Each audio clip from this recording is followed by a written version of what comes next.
All right, start it. I just replied to one of her posts. She goes, "Happy Hump Day," and then I replied back on her like comments. I said, "You mean Happy Carpal Tunnel Day?"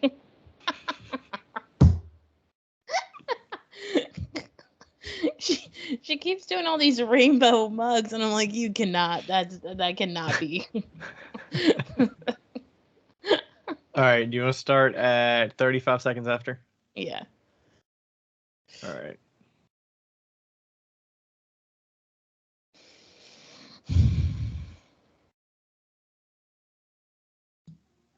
Boom.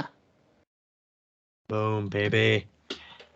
Boom. You wanna? Hello, Ryan. Hi, Becca. Hi.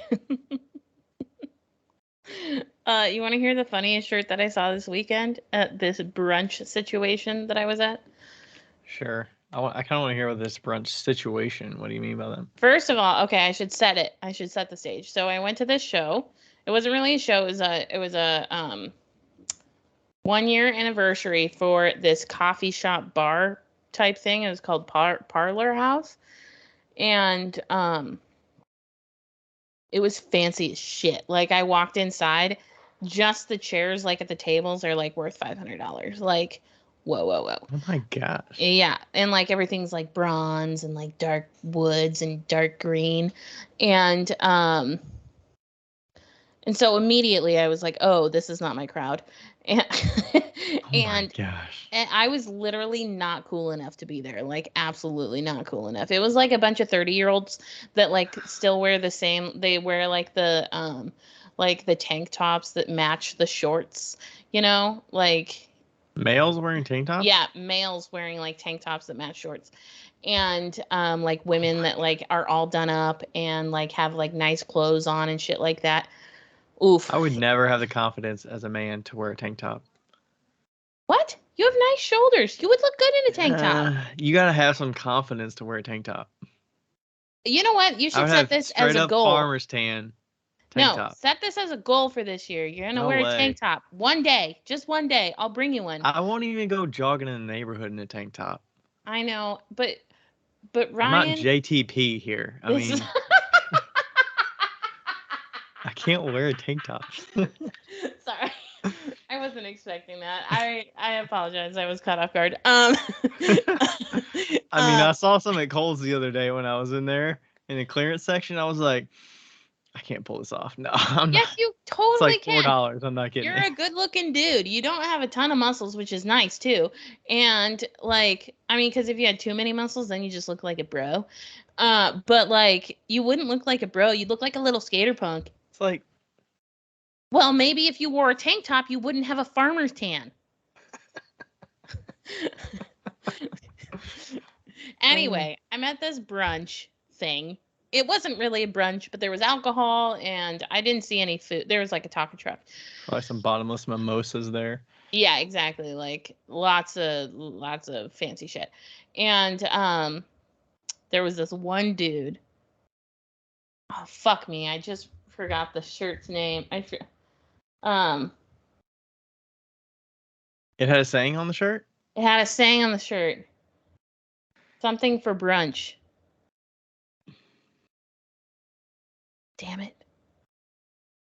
Anyway, this guy kills your story. You built up the anticipation in the totally kills the story. All right. So anyway, he had this shirt. I'm searching in my text to find it because I had to say what it was. And he was playing with one of those, those handheld like games that have like the wooden handle and then the string and then the ball, and you like catch the string on the like handle and all the things. So he had that, and he was just like playing that in the middle of this crowd by himself. That's and I was fucking like, hilarious. The fucking confidence of this dude. Like, and can you imagine going to like a social gathering and just having, that's like a paddle board with a ball on it. You're just literally like, yeah. You just bring like a Rubik's Cube with you, and you're just Rubik's Cubing the shit out of that in the social situation. Exactly. It would be exactly like that. Just like a Rubik's Cube, like in the middle of a crowd, but like showing off like that. And did you hear that his shirt said "Baby got brunch"? Baby got brunch. And it was pink. Now I was just like so impressed by this guy. Like the amount of confidence that he had was just unbelievable. I Oh my like gosh. also I saw a baby with a camo hat that was on backwards. Like how? How does that even stay on? Nobody knows. Um like maybe he just couldn't reach the bill to like pull it off. I don't know. But it like so many well-dressed children. Oh my So many gosh. dogs and strollers. Uh Did you sell anything? I sold about $300, Okay. which since it's 100% not my crowd, uh that was not too bad. I And can't believe your confidence to go into these shows that you literally barely know the name of where you're going. And that's the bare minimum that you know. And you're like, I don't know the hours. I don't know what I got. I don't know if I get a table. I don't know if I get 8x8. I don't know anything. well, you know what? I don't need very much money, so like anything would be fine. And also, there was a booth next to me. The artist name was Cream and Concrete, and it was so wonderful to like meet them and talk to them. And they do like the concrete pours, and they've been doing it for probably like 4 years, they said, and it was really fun to like. Like Uh, molds for planters and stuff like that? yeah, like planters, but mostly like plates Yeah. and platters, and they do some jewelry and these cool like fire rock thingies. They're like ceramic or not ceramic. They're like cement, and they have like probably a cup holder size hole in them, and you put oil in it, and then you light it on fire, and it's just like you can put it in the center of your patio. Um, Hmm. and it's just like a mini little fire that you can roast little marshmallows on. I'm sure that people do that. I'm sure that it's not for that, but I'm sure people do it. And but it was worth the money, and it was $0 to participate. Okay. So it was Zero worth the dollars. time, is It basically what was you're saying. totally worth the time. Um, and it was fun. Is that the Yeah. one that you posted the photo with your little cardboard signs? Yeah. That Which was I from thought that was show? which I thought was funny because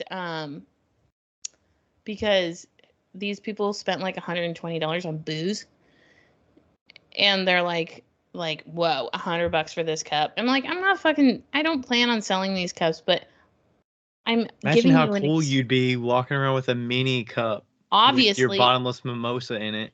yeah, and also like feel how soft it is. I'm giving you an experience. Okay. Yeah. For free. That's Yeah. great. So that happened. Um, what else happened this week?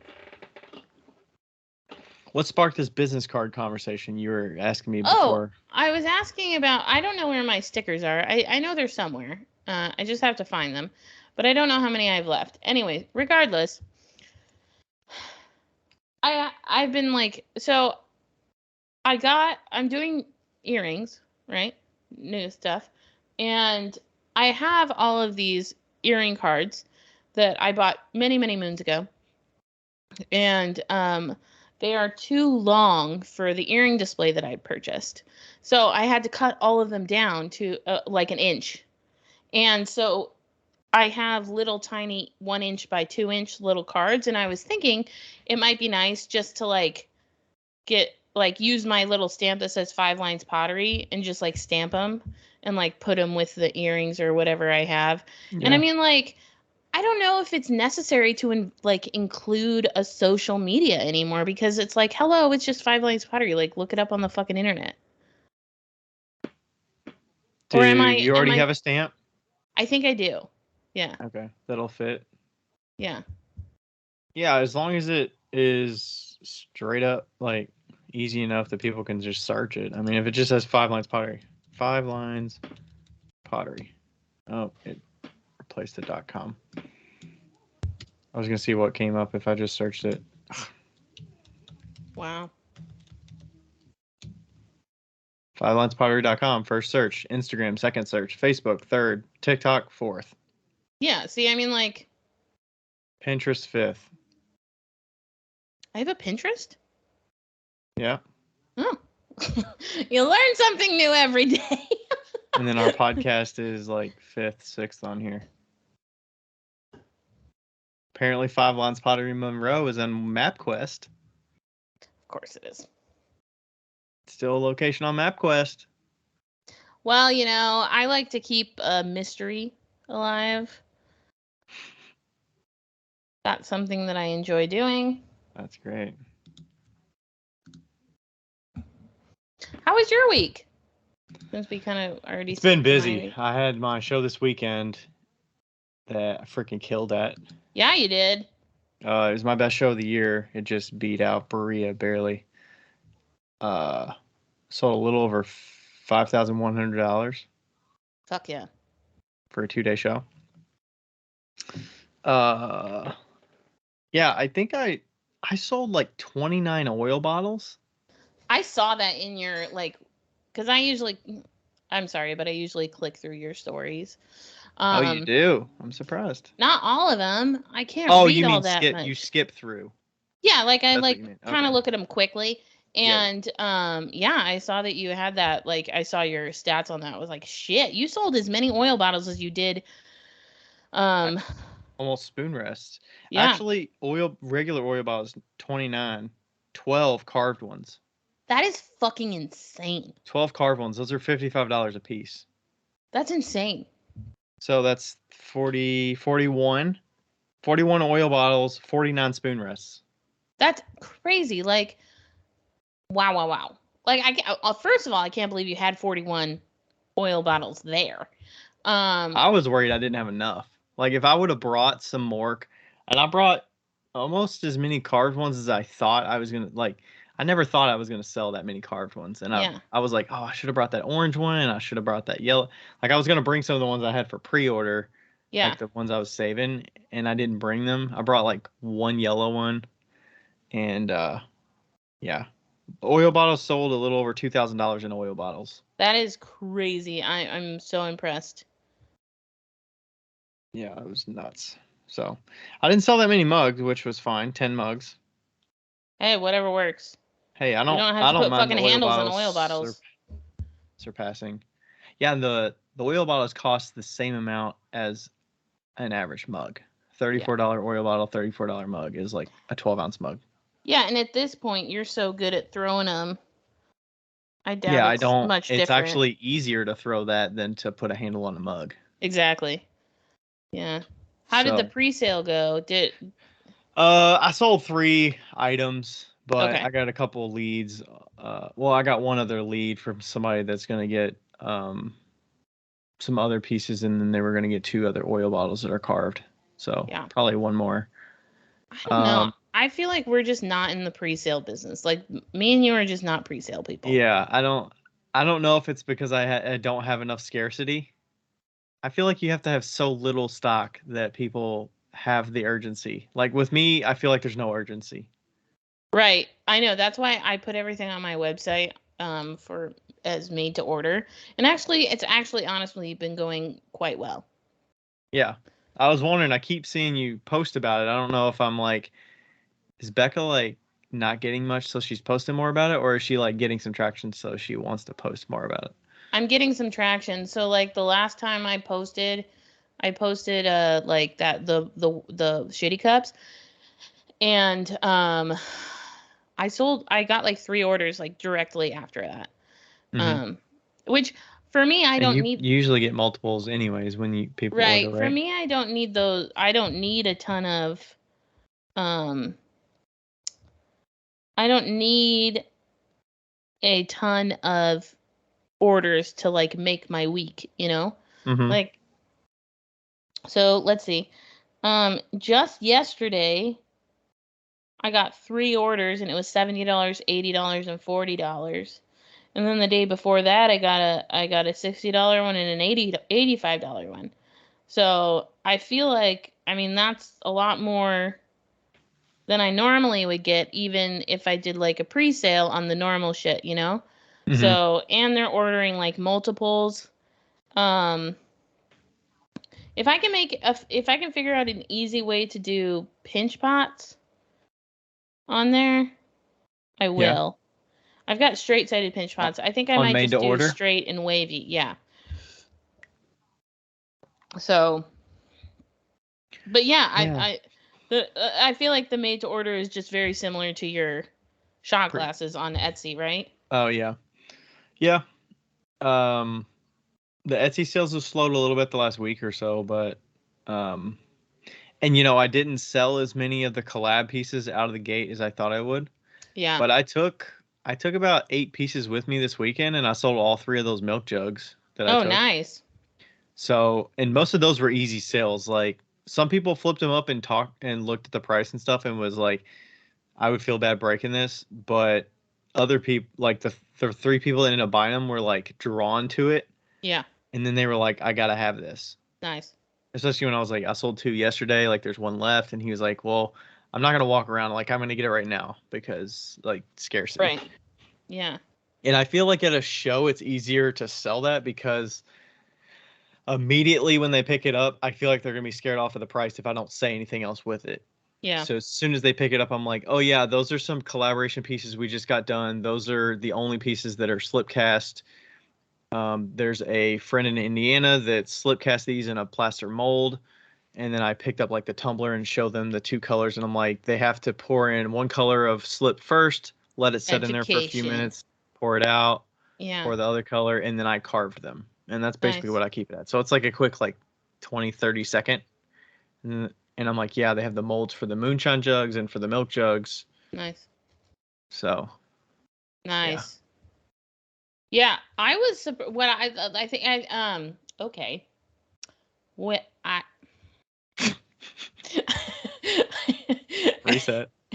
Reset. Okay, I was surprised at the shows that I've been doing how well mixing bowls have been selling. I sold 5 mixing bowls at that one show that I did, and then I sold 2 at the bougie show. Yeah. The bougie brunch. And so like I made like 7 more mixing bowls today. Which I wasn't expecting. Yeah. I feel like I'm so desperate for table space that the bigger items tend to fall off my radar and don't get on the table. That makes like sense. the pitchers. Normally I have 3 larger pitchers or vase. Like I usually have 1 vase and like 2 pitchers on the table Yeah. at the show this weekend. I nearly sold the vase for $100, but she was so on the fence about it. And she was like, it's one of those where I let it breathe and just let it go and see, because she was so back and forth. She even like told her daughter to like go play with the grandmother, and she was like, Yeah. go play with them. And then she was like looking at it and like brought her husband over and was like, what do you think about it on the mantle? Like about that and that. And she was like so on the fence about it. I'm like, and I almost wanted to be like, do you want it for 90 or like I would have done that. I think I would have done that. Yeah. But I just kind of let it be a little bit. She ended up not buying it, but Yeah. I don't know. They take up so much, and then like the serving bowls, or I don't really I put 1 on the table. I didn't. Yeah. I think I might have sold 1, but yeah, they just don't. I think I don't know. It's harder for me to put that those on the table. yeah, I think that the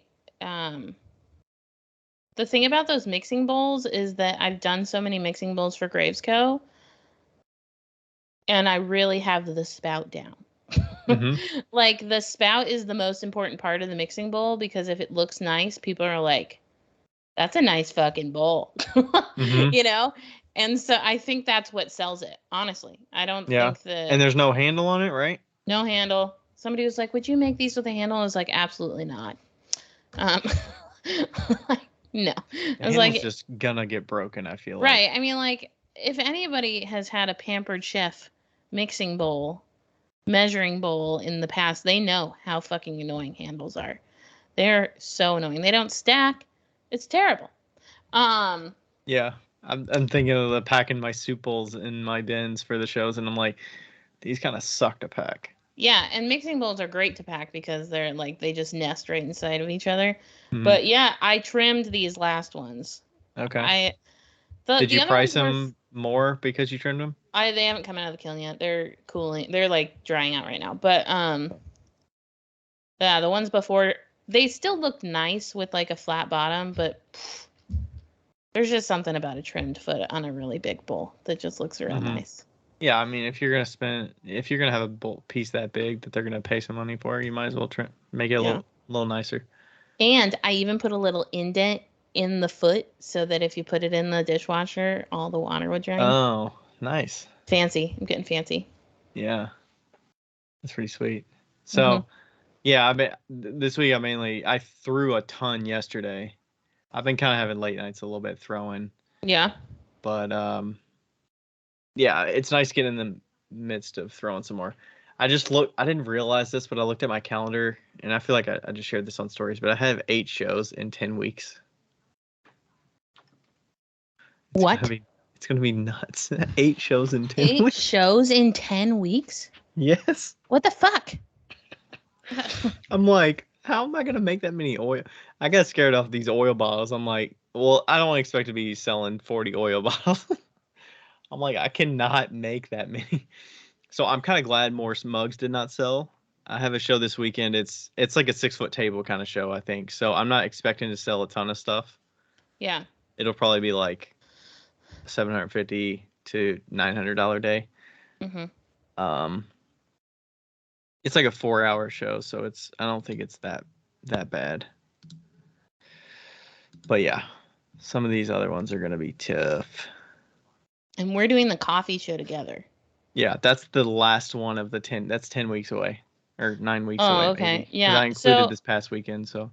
I don't have a show the 3rd or the 10th, but I have one 17th, the 24th, and then I'm in Colorado the 1st and the 8th, and then I have one the 15th and the 22nd. So I do have something happening like every single weekend, work related.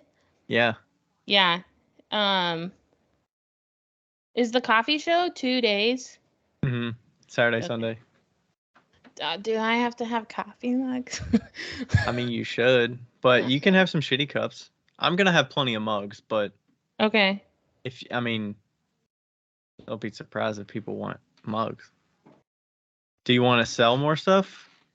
Or shut up, Ryan. I will make mugs. No, I'm asking like a legit question. Like, do you want to sell more stuff, or do you want like shitty cups? Like, I don't have shitty cups, so you're gonna have the market on the shitty cups. I mean, I'll have shitty cups for sure, and I'll have like tumblers. I find that there's like a definite market for people who like non-handled cups for coffee. I get the question all the time, like, how does this handle with heat? What if you made can you make like mini shitty cups, like espresso size? Oh, that's a good idea. Those would sell. Like if you made them like your mini fancy cup size. Yeah, that's a great idea. I should do that. Okay, I'll do that. That's a great idea. I don't know how much you sell them for, but I would put them at a premium kind of because there was a guy at the show this weekend. He does woodworking and he does espresso, and I traded a cutting board. It was like a $65 cutting board or $80 cutting board for like 6 or 7 shot glasses. Nice. And he was using for his espresso, and he was like, he's so into it. He's like, yeah, they got to hold this much, and if they're wider mouth, it's better because the espresso technically goes down and then it splits. Yep. So he was getting all like sciencey with it. And he's like, people don't really make espresso cups or whatever, and I wanted handmade ones, so he was like geeking out over it. Okay, you make the coffee mugs. I'll make espresso cups. Honestly, you might get some like, I don't know if you want it, but you might get some coffee shops that'll walk around if they like it. Yeah, maybe. Should I put little handles on them? I feel like I shouldn't. No. Okay. Is it gonna have a little dimple? Yeah, I'll put a little dimple in it. Yeah. Why do you need a handle?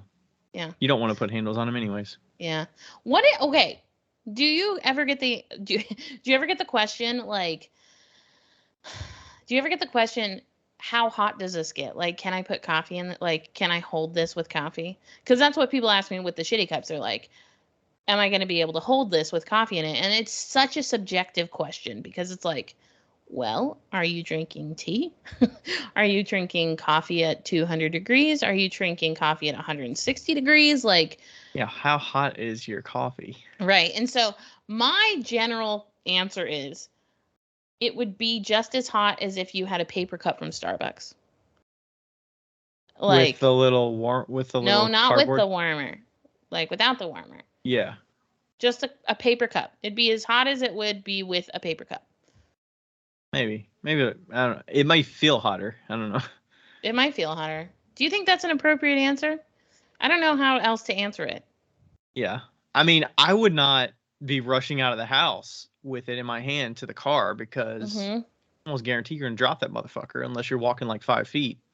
I don't think people are taking it to go. I I mean, I would be nervous pouring it right out of the like boiling water or whatever and carrying it 10 feet across. Like, it's gonna be hot. right, but that's what I'm saying. Like, coffee isn't typically boiling, right? I don't think so. Yeah. Like, tea is different. Like, I'd say definitely not tea. Like, you're not going to be doing this with tea. But This tea's is about not a 100. teacup. Generally, you don't want to boil tea either. It gets Ooh, too hot. I got At well, least I don't. Black tea you're supposed to boil. But guess what? Mine tastes burnt the last time I had black tea that was like, Dude, I I got Thai tea. Again, I have 3 different types of Thai tea now because I'm still trying to find the best one. jeez, And I got a French press so I could do it with a French press now. And fancy, huh? yeah, French press for tea, not for coffee. And and it burned it. It fucking burned it. Yeah, you So, don't want it boiling. what do I want? Generally, you want tea. I would say a good temperature is like 160. Okay. I can do that. And you're not supposed to like just leave the tea bag in there either. Like, you're supposed to steep it for like 5 to 7 minutes or 3 to 5 minutes, depending on the tea. Yeah. There's some specifics there, but yeah, I boiled the tea kettle and then poured it in last week, and it tastes different. You don't want to do that. Okay. Oh, So, not that. I did not say that. Nope. shh. Becca, you trying to Damn get it. canceled here? That is my worst nightmare. I'm not even kidding. Like, because I You always say usually text KK. me and you just say K, and I'm like, Yeah. Well, when I get really excited, I do multiple Ks. And then I realized one time that if I did 3 Ks, it was a really bad situation. And I shouldn't do that. And that just happened you verbally. know, And it's if a you go to nightmare of mine. if you go to a baseball game and they do strikeouts and they put the like numbers in the boards and stuff, Yeah. they never put the third one up. They always put the fourth one up, and then they put the third one up. Oh, really? Yeah, at least at the Reds game, and I think most games do that. Like, they don't Yeah. put it straight up there because they assume somebody's gonna like take a photo of it and use it for bad purposes or whatever. So Yeah. they always put the fourth one in, and then they slide the third one in. So there's always 4Ks there. I mean, that's good character. That's good. That's Yeah. good. Yeah. Well, I apologize. That was not on purpose for anybody that's listening. Um, that was just me being excited. Multiple Ks. Yeah. So I'm actually a little nervous about making sure I have enough stock, but usually I'm pretty good about stock. Like, Yeah. I'm kind of on it. I feel like I'm good. I think you'll be fine. I'll I be think you'll good. be fine. That's where I'm like, that's where you want your prices to be at a certain point to where you're Yeah. not selling out. Like, there's another Clay Lines member that was at the show this weekend. She was like, I almost sold out. Like, I have this show in 2 weeks, and like, I don't know what I'm gonna do. Yeah. I'm like, put like an uncomfortable price on there tomorrow, as in like Sunday. She was saying that on Saturday. I was like, or like starting the day Sunday. I'm like, mark it up an extra 10 or $15 and like see if it sells. Like, if it doesn't, Yeah. that's all right. You got it for next time. And if it does, then you made more money on it. Right. I find that I have this like system going on right now that like just through random circumstances, like Merritt and Sarah have been occupying the kilns just because they have shows and stuff, and which is absolutely okay that we all share it. And but like, at the beginning of the farmers market season, Sarah was like gone and Merritt wasn't kind of like in there very much, so I had the kilns all to myself. And so I was doing it like weekly, and now I make like a big load one week and I like don't make anything for like 4 weeks. And then I make another big load and then I don't make anything for like 4 weeks. And that's Like kind one of full kiln load. oh no, like a couple. Like Oh, okay. yeah, like full loads. And so I'm trying to kind of like come back from that, but yeah, I I do feel like I'm a little low on inventory. I went from 4 boxes to 2 boxes in the last couple weeks. Oh yeah, that's kind of a tight. That's a tight amount of work. Yeah. I would feel super stressed. I feel like I just miss out. I'm just missing out on opportunities if I don't have enough work. Right. Well, I'm switching over to doing jewelry and like earrings. And look, I have this nice display. I don't know if you can see it. Oh yeah, that's nice. Yeah. It's right there. I had to put it up against the wall because Lloyd was trying to tip it over. But so I have this nice display and I'm like really trying to try this time. I'm like trying to try. And are they all the same price on the shelf, or are they going to be different prices based on the level they're at or something? I don't know yet. I haven't figured that out yet. So I'm like really trying to plan, you know? And so I'm decreasing the amount of pieces that I have with those. Like, and bringing in jewelry. So I figure, like, I just called Val today, and yesterday I was like, I don't want to make mugs. I'm not going to make mugs. I don't want to make mugs. And so I'm canceling out mugs, and I'm doing pinch pots, shitty cups, the rest of the tumblers that I have, and the big bowls. And I'll have fancy cups just there. But kind of like narrowing down the products, because I used to have planters, and the planters have done really, really, really well for me this whole season, but I also don't feel like selling them anymore. So yeah, we're gonna at the coffee show, we're gonna be one of the only potters there. So I know there's probably a couple more potters, and I think Queen City Clay's normally there, and Queen City normally has an assortment of mugs from their staff and studio member or whatever. Yeah. But we're probably gonna have the widest selection of like production kind of stuff. So, yeah. So like I don't see why you couldn't bring earrings with you. I feel like some people might like that. I don't think they would care. It doesn't take up much space, so Yeah. I think you could sell some fancy cups too, honestly. Okay. Yeah, it's like I can't put handles on them, but I don't think you need handles, but like I'll people bring them. People drink wine or whatever, like yeah. So yeah, anyway, I feel good about like kind of like lessening my inventory with the introduction of the jewelry. Yeah. That'll be good. That'll be way easier to. Are you just gonna? I've seen some people with jewelry like that on shelves. They like plastic wrap the whole thing so it stays together, and they don't have to like load it. But yeah, I'm still trying to shelves, decide. So. I'm still trying to decide what I want to do. Because this thing, what I could do is just leave them on the clips and just take the wires out. You know, and just like stack the wires. Are they like clothespinned to it, or is it just like a hook? They have little tiny clothespins on them. They're cute as fuck. Yeah, so they'll stay on there. That's good. Oh yeah, those are cute. They're very tiny. Yeah, they won't. Hopefully the thing doesn't blow over. Like if you get a gust of wind, is it gonna blow over? I don't think so, because I was thinking about that, and I think I'm going to put some Velcro down on the table.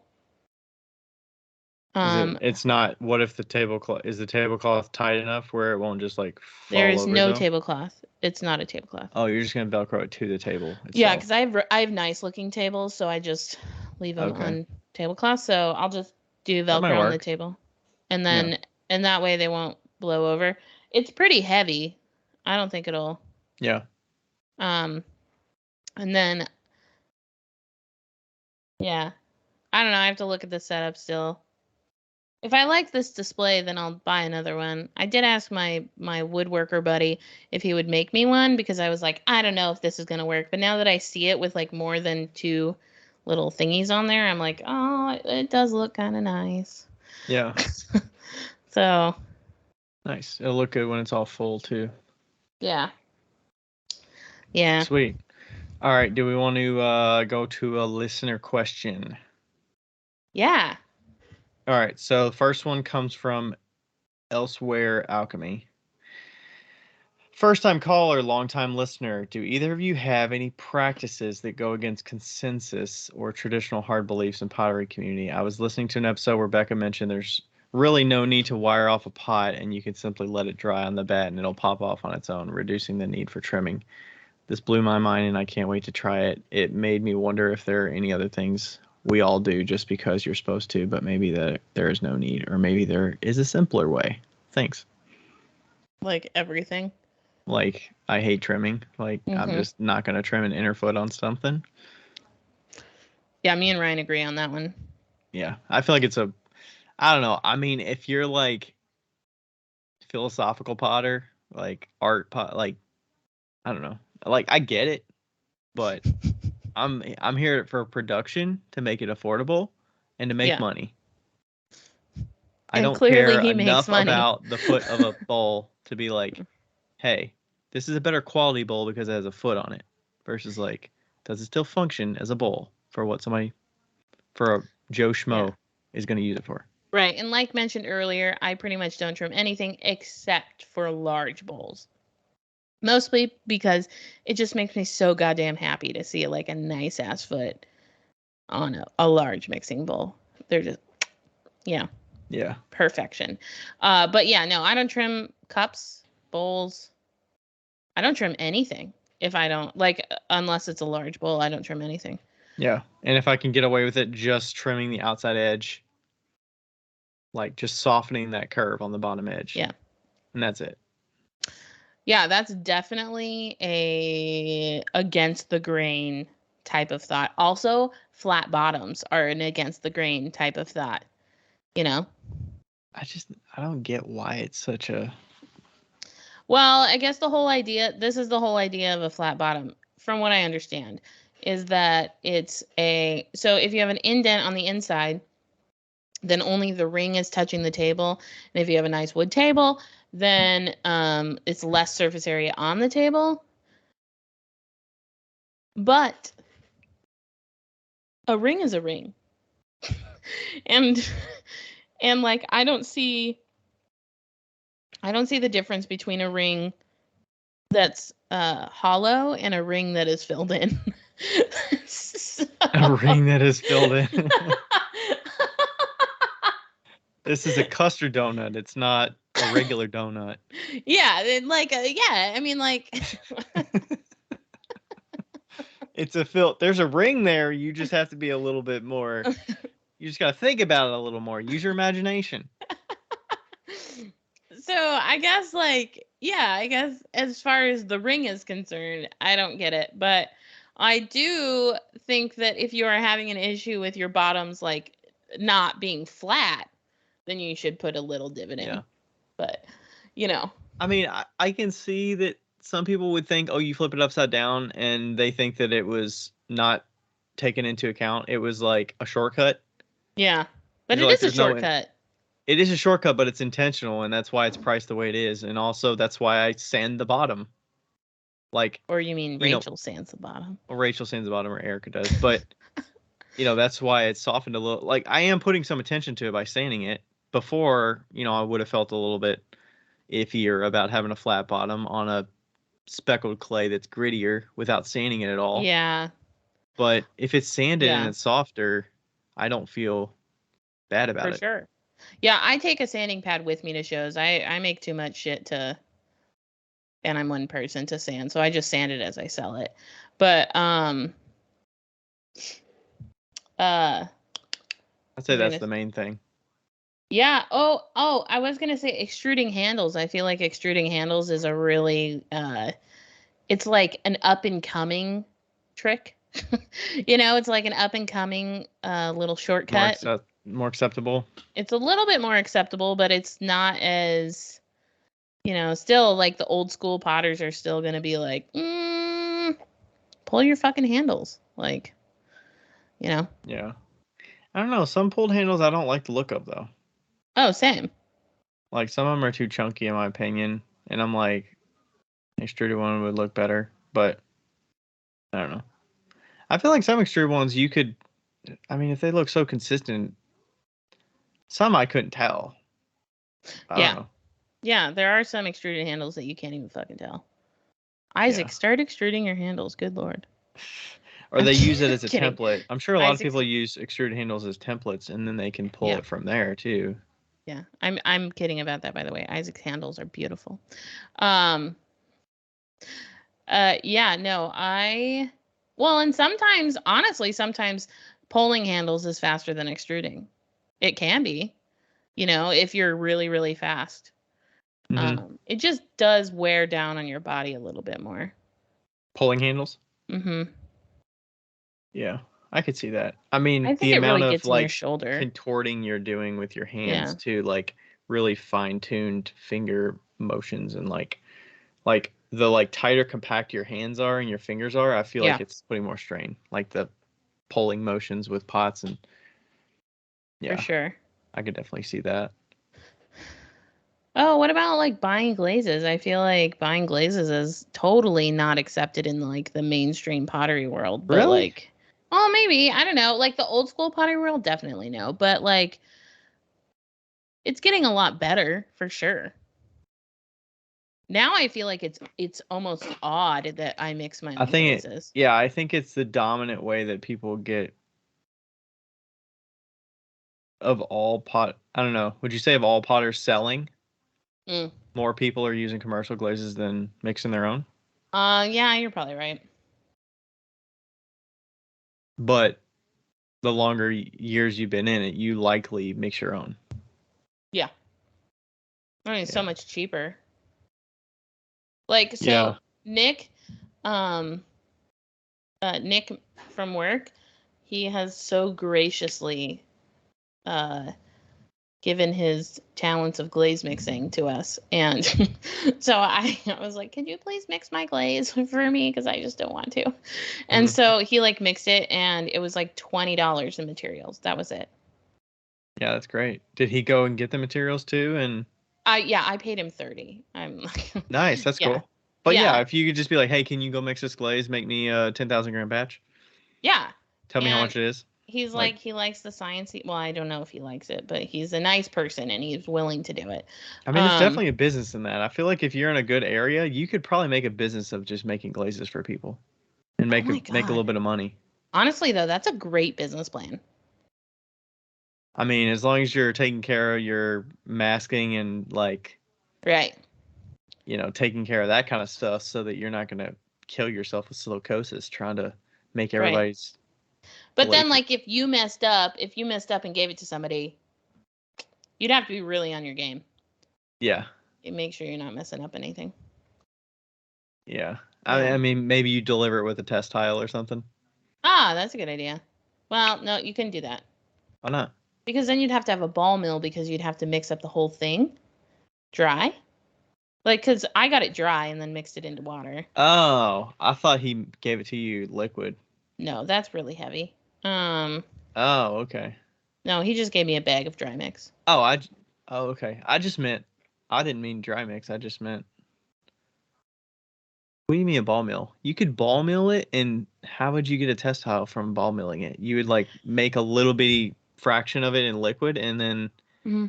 just test that little bitty, Yeah, because the only way that you could actually make it so that if you took a little sample of it to make sure it was okay was be if it was completely mixed up dry. like So you'd perfectly have to mixed ball up. mill it. Yeah, you'd have to ball mill it. So, Okay. and basically ball milling is essentially just rock tumbling, but bigger. Yeah. So, So otherwise, you couldn't just hand mix all that stuff right. equally. Yeah. Okay. Um, so yeah, but anyway, I felt really appreciative of that and it cost so little. Um, so Oh Nick, yeah. if you wanted a side job, a side hustle, now you know. Yeah.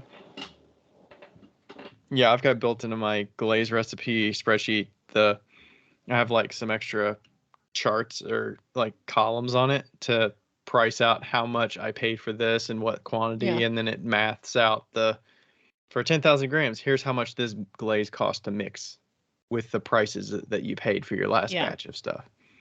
And yeah, most of them are like $50 or less. Most of them are like 25, $30. Right. If it has like a really intense, And then like if it's like, cobalt or whatever yeah, tin. if it's juicy turquoise, it's like $50 plus because it's got tin oxide in it. Yeah.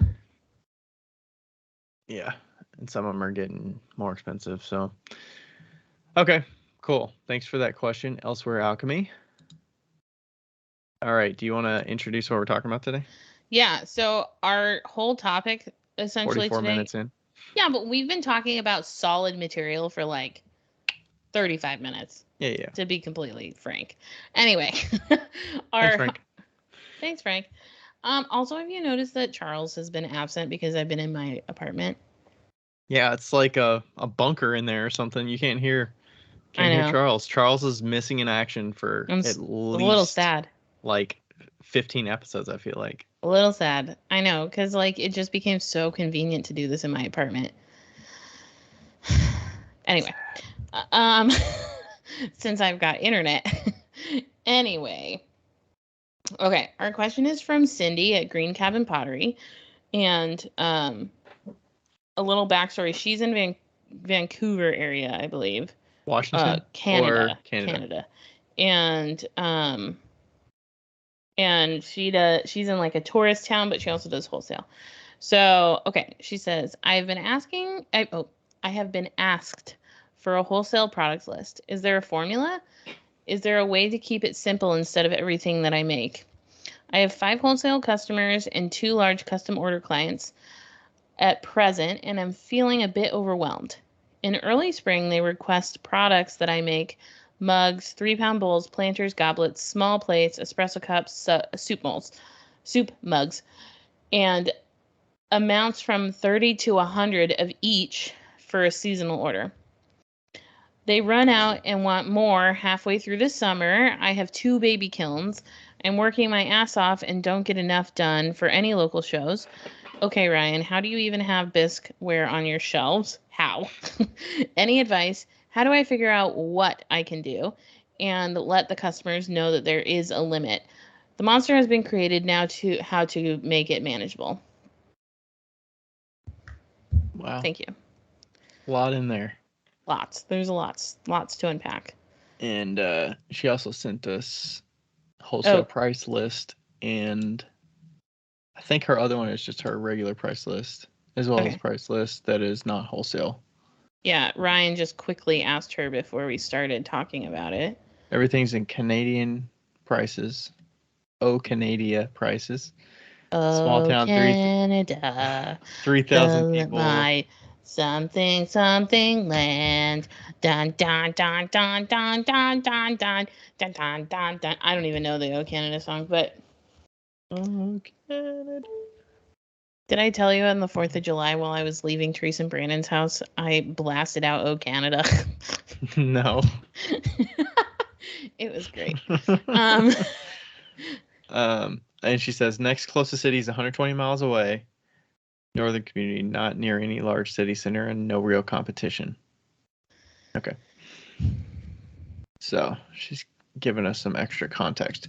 That was just helping a little bit with, because I'm sure part of what we're going to talk about is pricing of it. So, okay, 5 wholesale customers, 2 large clients, large order clients. Okay, so I guess one starting point, do you have certain times a year that you would allow wholesale orders if you're also doing shows? I would have to I mean, I would just have to be realistic with like delivery times of, if I got shows coming up, I have to be honest with them. Like, hey, this is probably going to be more like 6 to 8 weeks instead of 4 to 6 weeks. Yeah. But I suppose there could be a moment where you could be like, hey, like, Christmas time where you're like, hey, no more, like, give me your wholesale orders before this time, mid-October, maybe. Yeah. And I do feel like these wholesale prices are great. I do feel, I don't know. I just completely lost my train of thought. I mean, I think you got to kind of balance between what do you prefer to be doing? Do you prefer to be doing wholesale or do you prefer to be selling at shows? Or how Right. much do you want to do of each? Because if wholesale is taking too much of your time and you can't have work for shows, is it worth scaling back a client? Right. And it looks like she's not like, I think in her case it would be very quick edit PS Cindy, um on your wholesale prices, planters is one space over on your second line. Anyway, uh the I do her wholesale price is not much different than her retail price, which you know is technically fine. Like 14 you ounce mugs, 25 and then the retail 28 price is plus 28. tax. Wow. So, and I mean, what I told her is like, you need to basically, and we've talked about this before, you need to, if you plan on doing wholesale, you need to price your pieces out as wholesale and then figure out your retail from there. Because if you're not willing to sell it for less than $25 wholesale, then maybe your mug needs to be $40 retail, you know? yeah. So, keep that in mind. And I definitely think, especially if you are in a tourist town, you could be selling it for $40 whole like retail, you know, Yeah. especially if you're doing like her mugs have logos on them, those like little badges. Yeah, I saw that. Like, I would feel it'd be a super steal if I could get a 14 ounce mug for $28 retail with Yeah. a logo on it. That sounds like, well, I'm thinking US dollars, but either way. Well, what's 25 Canadian? Okay, $25 Canadian. $20 US, basically. Oh, for sure you need to raise that. Yeah. $20. I mean, I would. Okay, let's see. Canadian dollars, 40 Canadian dollars is 31 US dollars. If I it's got a think logo on it, I still feel like that's a little low, I think you honestly. could sell it for 45. Yeah. Yeah, I so mean, in this normally if I was doing the wholesale pricing, I would have the wholesale pricing half of what my retail is. So I yeah. would sell the 14 ounce mug for $50. Yeah. Like if we're doing exactly half, I just think your retailer are underpriced. Yeah, I think that this is a great time to move up that retail price. Like keep the wholesale price the way they are. It looks great. You know? Those look fantastic. If I could get that price for retail or for wholesale, fuck yeah. And then And that would naturally slow your in-person sales, and you wouldn't feel as overwhelmed with um, keeping up with. yeah. Because I mean, if you Or if you literally have a wholesale client that's expecting 30 mugs at $25, and you're like, or I can take them to a show and make $3 more. Like, why would you not do retail wholesale? It's basically the same exactly, price. like you want to do wholesale at that point. Yeah. It's a Yeah. guaranteed sale. And if you're in a tourist town, like I think she's in a tourist town, if she's in a tourist town, tourists are just automatically assuming that they're going to be buying a mug for $45, 50 bucks. Like I don't think you'd even have an issue selling them at that price. Yeah, I feel like the only people that are gonna have sticker shock are your past customers that Yeah. you've retailed to. And I know that it's scary like upping the prices, but that's a quick and easy, well, inflation. I wonder how she um because normally the way you would work with wholesale clients when you start out, I would underprice. Correct.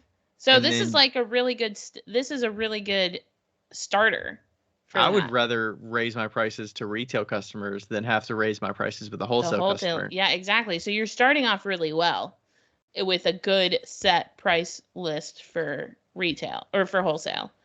Um So also, like I responded to her email because it was a timely situation. But also like, when you're we've kind of talked about this, but when you're making a wholesale list, remember that you don't have to include everything that you make. Your wholesale list is a select items that you choose that are maybe easier for you to make. They are the most profitable for you to make. It's a certain number of items that make sense. And if you And have a so, new client, you can also tailor it to that client. If there's something that exactly, you've wholesaled in the past, don't feel like you have to wholesale it in the in the future future. if Yeah, you and don't so like it. like this wholesale list is what, 15 pieces, and her Yeah. retail list is probably 30 or 40, which is great. Like, I think that that's perfect because those are the pieces you really want to focus on, and those are the pieces that you like making fast, and maybe you get the most profit out of them. Yeah. I'm glad I asked for the prices. um yeah, the most expensive thing she has on here is pitcher for 75 Canadian. In retail, not The wholesale. retail list, 75 Canadian retail, which equates to about $58 US. Yeah. So we also don't exactly know the market she's selling at. If people would be willing to spend, if you double that, I don't know, maybe you Yeah. wouldn't double it, but maybe 125 Canadian, that would be $100 US. $100 for a pitcher. I feel like that's not out of the question. I feel like Mhm. those are the most expensive items you tend to sell. Maybe one, I don't know. It depends on who you are. But personally, for me, I expect to sell the highest price items once every like 3 shows or something. Like I know I'm going to be taking these things to multiple shows before they sell. Yeah, I'm looking up where she's from. Experience Wawa.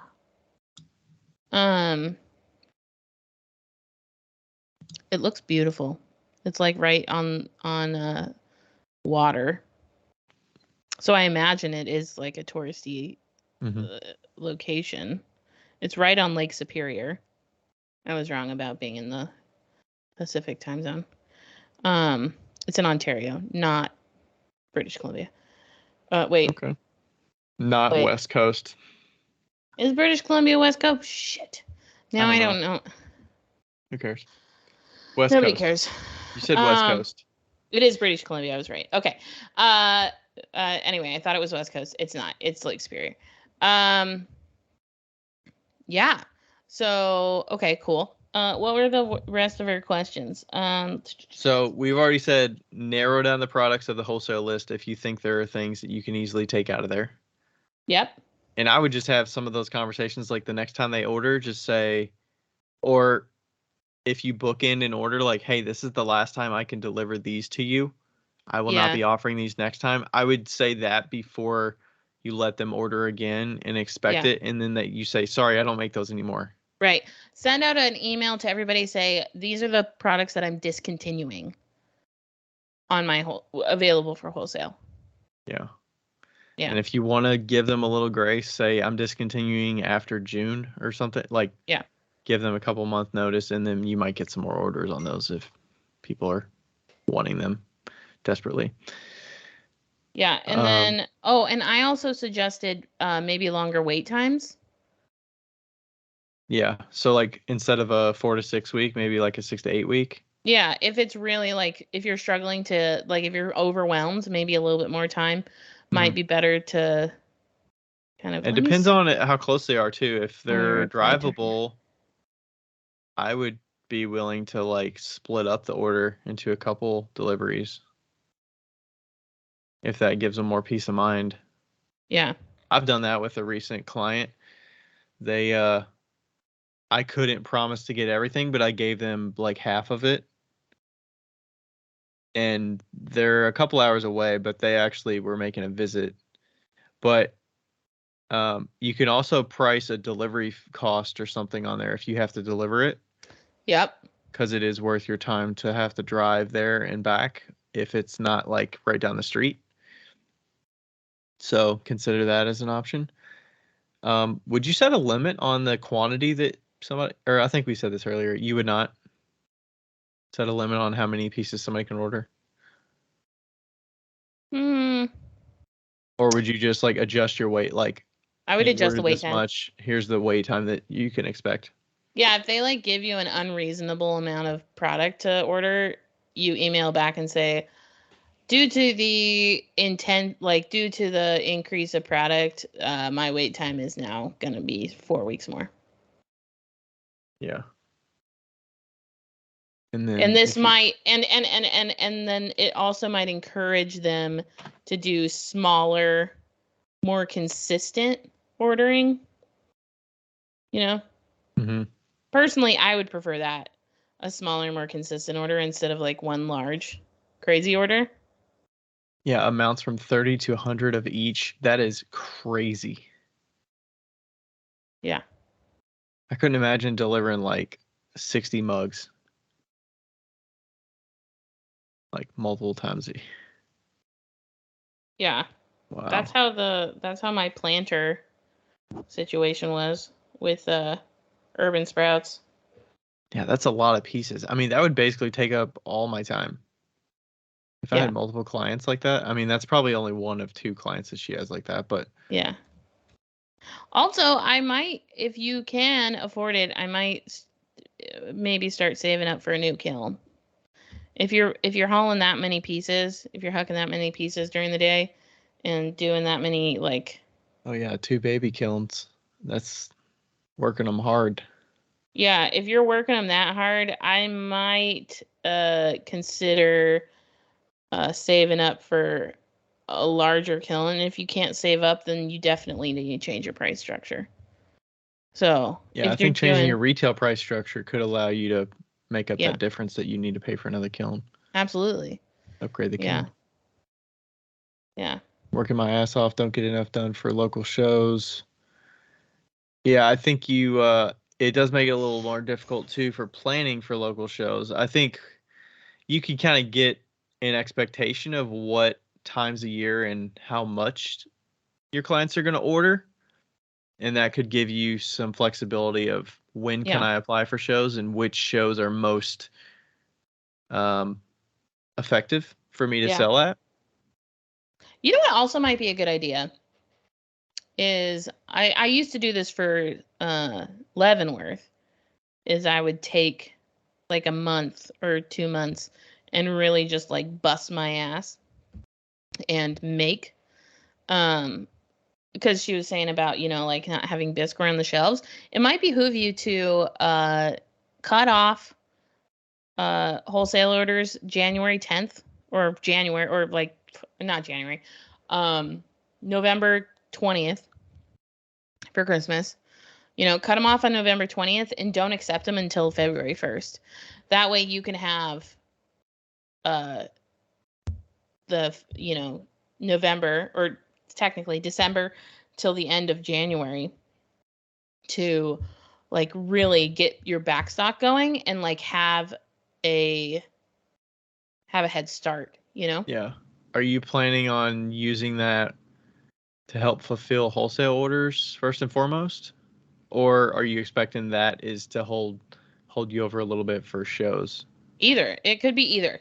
You know. I mean, You either have way, you're in a good spot. Like, if you right. sell all those same items at shows, then yeah, Yeah. it's good Maybe for like you to. choose what you're selling the most of and just like get Yeah, ahead on it. yeah. Looking at that list, I would probably narrow in a little bit of like you might not need. Do you realistically need all of these items for retailing? Because it seems like a big list regardless, but like a big wholesale list, but also like I don't know how I would display all of those pieces at one booth, Mm, like a 10 by 10 booth, you know? that's a solid point. And that might be part of the overwhelming part of like, I need to have two pitchers, two vases, a small, two, one small utensil holder, one large utensil holder. Like, I mean, like 30 pieces on here of different forms. And even if you had 2 of each of those pieces. What would you take off? I would take off. No, keep in mind we don't know anything about the clientele. Just like from basic. What would you take off? I would take off the 10-ounce cups. Mm-hmm. Goblets. Mm-hmm. Candle holder. I don't know if candle holder, ring holder, if that's the exact same form. But having 5 pieces that are all $10 seems like a little much for me. Yep. Like I would take off 2 of those $10 items. Mm-hmm. I would, if you're gonna make goblets, I would double that price. 32. Yeah, if you're putting a stem on those goblets, double that price for sure. Yeah. If they're stemless, don't. It's fine. Yeah, I don't personally see much difference between espresso cups and small bowls. I don't know if that espresso cup includes a handle, but I would do one or the other. If neither one of them have a handle, then I don't see much of the difference. But I mean, I would probably pick 10 to 15 that sell the most and just don't take the rest of them to retail. Yeah. Like, honestly, because like we talked about earlier, like you can have 1 or 2 forms that actually make up the majority of your profit. Mm-hmm. I think what I'm gonna like, I feel like who's the guy on like America's Got like not Next Top Model, but Simon Cowell. Simon Cowell. But I know Cindy's like a really good sport, so and I know she'll appreciate this. So if I'm looking at this list and just like really quickly deciding what to take off. Okay, let's say I'm gonna say I would take off the wine stoppers. I'd take off the candle holders. I'd take off the goblets, the espresso cup. Well, no, not the espresso cups. The plates, the 10 and 12 ounce mugs. Those are there's a cup and a mug. Oh, okay. The 12 ounce mugs. 12 ounce mugs. The lidded jars. The latte mugs. The luminaries. The garden bells. I don't think I would take the garden bells off because gardens are really popular. The carved, yeah. I don't know what smokehouses are. There's a few bowls on here. But I'd take one of the utensil holders off, and that's probably what I would take off. Okay. I think there's a lot of things that are. Yeah, I would definitely like take a good look at your retail items and see what's actually selling and what's not, because that will just decrease your stress immensely. Yeah. I think there's a lot of specialty items on here. And by specialty, I mean like goblets I consider specialty.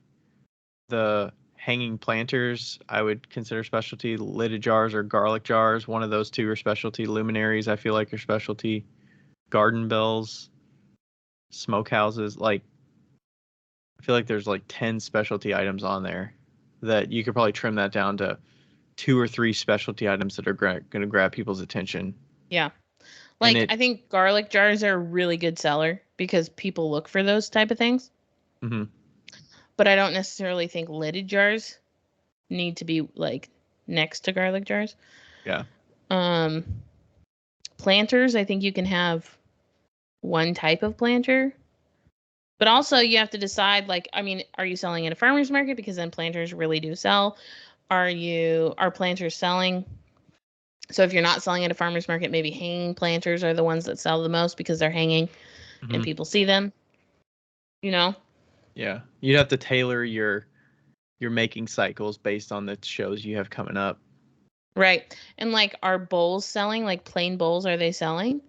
Because you have like the Lake Superior bowls, which I'm sure sell because they have, fun things on them probably. And when I was selling bowls at like shows and stuff, they would almost never sell. Very rarely. Yeah, my Did a bowl cereal sell bowls for don't me? sell as much. I would say, like, percentage wise of my table, I would probably give about 8% of my table for bowls. Yeah. And they do take up space because they're, I mean, at least they Mm-hmm. stack, but like they take up Right. twice the space as like a couple mugs, or like the Yeah. same space as like 2 mugs. Mm-hmm. And for utensil holders, you're small and you're large. I say just keep the large ones. Who does like, you know, Yeah. as somebody who cooks a lot, I've never even ever wanted a small utensil holder. But Yeah, exactly. I mean, I don't know how small they are either. So Yeah, I think having too many, it looks like having too many sizes of the same thing. Like, I would still consider keeping a couple different size mugs, but yeah, you do have 12-ounce, 14-ounce latte mugs, soup chili mugs. Yeah. I mean, I think the different size mugs are good, but and I definitely like it matters where you're selling mugs, right? Mhm. So like in Seattle, you have to sell 5,000 different types of mugs because there's 5,000 different types of coffee. Um, but yeah, for sure. I like this is an amazing list, first off. The fact that you are making all of these things by yourself is pretty phenomenal. Yeah. Already. I would not want to stock a booth with all those different forms because I would have to have at least 4 of each thing, probably. Yeah. Keep in mind that we are not saying like this is a bad list. Like no, this is an amazing list. We're just trying to help with the stress. With the yeah. And I Like the think we're saying ease like of selling. narrowing the list will ease the stress. Yeah. And it really takes like some recon to see like what's actually selling because we could be wrong, right? Like we could be at a oh, I forget that like how loud I'm speaking and I'm like in my apartment. Um we we could be, you know, like completely wrong about lidded jars and garlic jars. Like lidded jars could be popping off the shelves. Yeah, And if there's proof that you're selling it, if you've got some information that tells you that they're selling, I would this is where I would lean on the past sales of data to tell me that this thing is actually selling and worth being on the table. If it's yeah, not selling that much, that's why I don't take medium-sized planters to the shows anymore or right. smaller planters. Like I don't use this table real estate because it's not worth taking attention away from things that are more profitable and more likely to sell. Right. So, plus I think it looks a little bit cleaner having fewer items That because depends. That your depends. eyes not moving around so much. It depends. You can like saturate your booth and look like a real old school country potter and like make your booth look really cool with a bunch of different items. Yeah. Yeah. Oh, I wanted to look at a booth shot if she had one.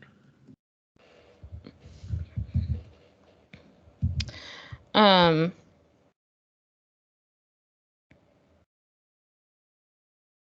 Oh, here we go. did you find one? Yeah, but it's kind of zoomed out. I can't really see it that well. Here we go. It's a pretty good sized booth. It looks bigger than a 10 by 10, but there's a lot of stuff in there. Garden markers. She didn't have that on the list, but Ooh, those garden bells are cool. oh, that's what's on the left-hand side over there. Yeah. Oh, they're like wind chimes, kind of. Yeah. And totally. At a show, are you generally put the same things in a group together and then have all the different colors of that same thing? I think you set your booth up like that, don't you? I set my booth up in a much like a storefront. So I have all of the wine glasses in one section and then 3 red or whatever color, 3 black, 3 purple, 3 white, 3 gray. Um Like a very organized kind of grid. Yeah. Okay. Which is ironic because of who I am. But yeah. Yeah, I definitely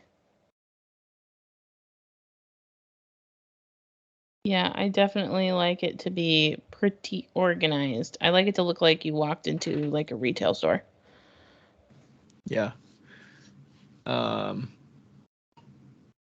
I like the tray containers, like the bowl container. They take up a lot of space on the tables though, so I'm getting a little tight on space options. Tabletop space. But yeah, sometimes I can. If I have more space, I could probably take an extra table, like a 4-foot table. Yeah, you know what? I think I would like having like a little, like when I used to do shows in Leavenworth, I used to have all of my small mise en place bowls like in a container, and I think I would like to have like the spoon rests in a container too, but I just haven't found one yet. Mm-hmm. And I would love to have the pinch pots in a container, but what I found is that they just stack up. like because they're so easily like nested inside of each other, they Yeah, just like my small stack, and it's bowls not fit like in a the. random selection, you know? Yeah, I feel like they have to. I usually stack them in 3s or 4s of the same color together. Yeah. They generally take them out and like shift them around on the table as long as there's enough table space in front of it. Yeah. But yeah, it does get kind of hard to see all the colors because they're just in this little container that's Yeah. deep enough so that Definitely. you can't see that many colors. Yeah, definitely So my favorite setup for pinch pots, small bowls for all of you that don't know what pinch pots um are, and they're not pinched, they're thrown. pinch of this, Um pinch of that is Pinch of what you this, mean. pinch of that. We like to look on the kitchen side instead of the ceramic side. My best setup was when I did the fence boards and they were hanging down and they were like shelves Mm-hmm. from the side of the booth. That was definitely my best display for pinch pots for sure. I need to get back to that. I need to make another one. Okay. I had a question here. So, simplified question. How do you personally decide what's worth wholesaling? If I can make it over and over again and I don't fucking hate it at the end of it, I'm fine with it. Do you care about how much profit it's going to make, or is it mostly about like, do I mind making 50 of these? I care about how much profit to a point. Yeah. Yeah. Like I think that because of my past experiences with like selling way too cheaply, I definitely uh yeah, like my retail prices. So what I've kind of concluded is that my current retail prices are actually wholesale prices. So I'm just like selling wholesale to the general public. Mm-hmm. Like so like when I opened up a fair account, I just used my wholesale prices. Like the wholesale prices are the same as the retail prices. Like I Yeah. don't Did you get any orders on give a there fuck. yet? No, fuck no. Nobody likes me, which is fine. Whatever. I don't care. Uh, but like, I think that that's kind of like what I've decided. Yeah, I do think that it needs to have quite a bit of profit. I think that, uh, just learning over the past couple of years and definitely taking the approach of find your retail price for, or find your wholesale price first and then your retail price. Um, Yeah. that takes a lot of stress off. Wholesale has to make sense. If it Yeah, doesn't and make sense. I think some of this, like she had some specialty items on here for wholesale as well. I don't think that's a bad idea because you're gonna it's a way to distinguish that your Oh, for work in sure. that shop. So it's something that people will come to see rather than like just another mug. So I Yeah. do like the specialty item in there as long as it's being priced appropriately to where you can still make a profit at the wholesale Yeah. price. And I think that also, like when we look at specialty items, in regards to wholesale, specifically if you're putting a badge on anything, you really have to take that badge into account for price. And like, I find that when I used to do badge mugs for wholesale, I fucking hated them, and I never was charging the right amount. But also, like, that What would you takes realistically charge them today if you were pricing the badge mugs and you had to make them? okay, let's assume that I was doing a mug club, so it's like a pint, like a pint size, with a badge with a logo that I have to screen print the logo on. I'd probably do decals now. So so I was decaling the logo on, so that's a third firing. Mug price, I'd probably do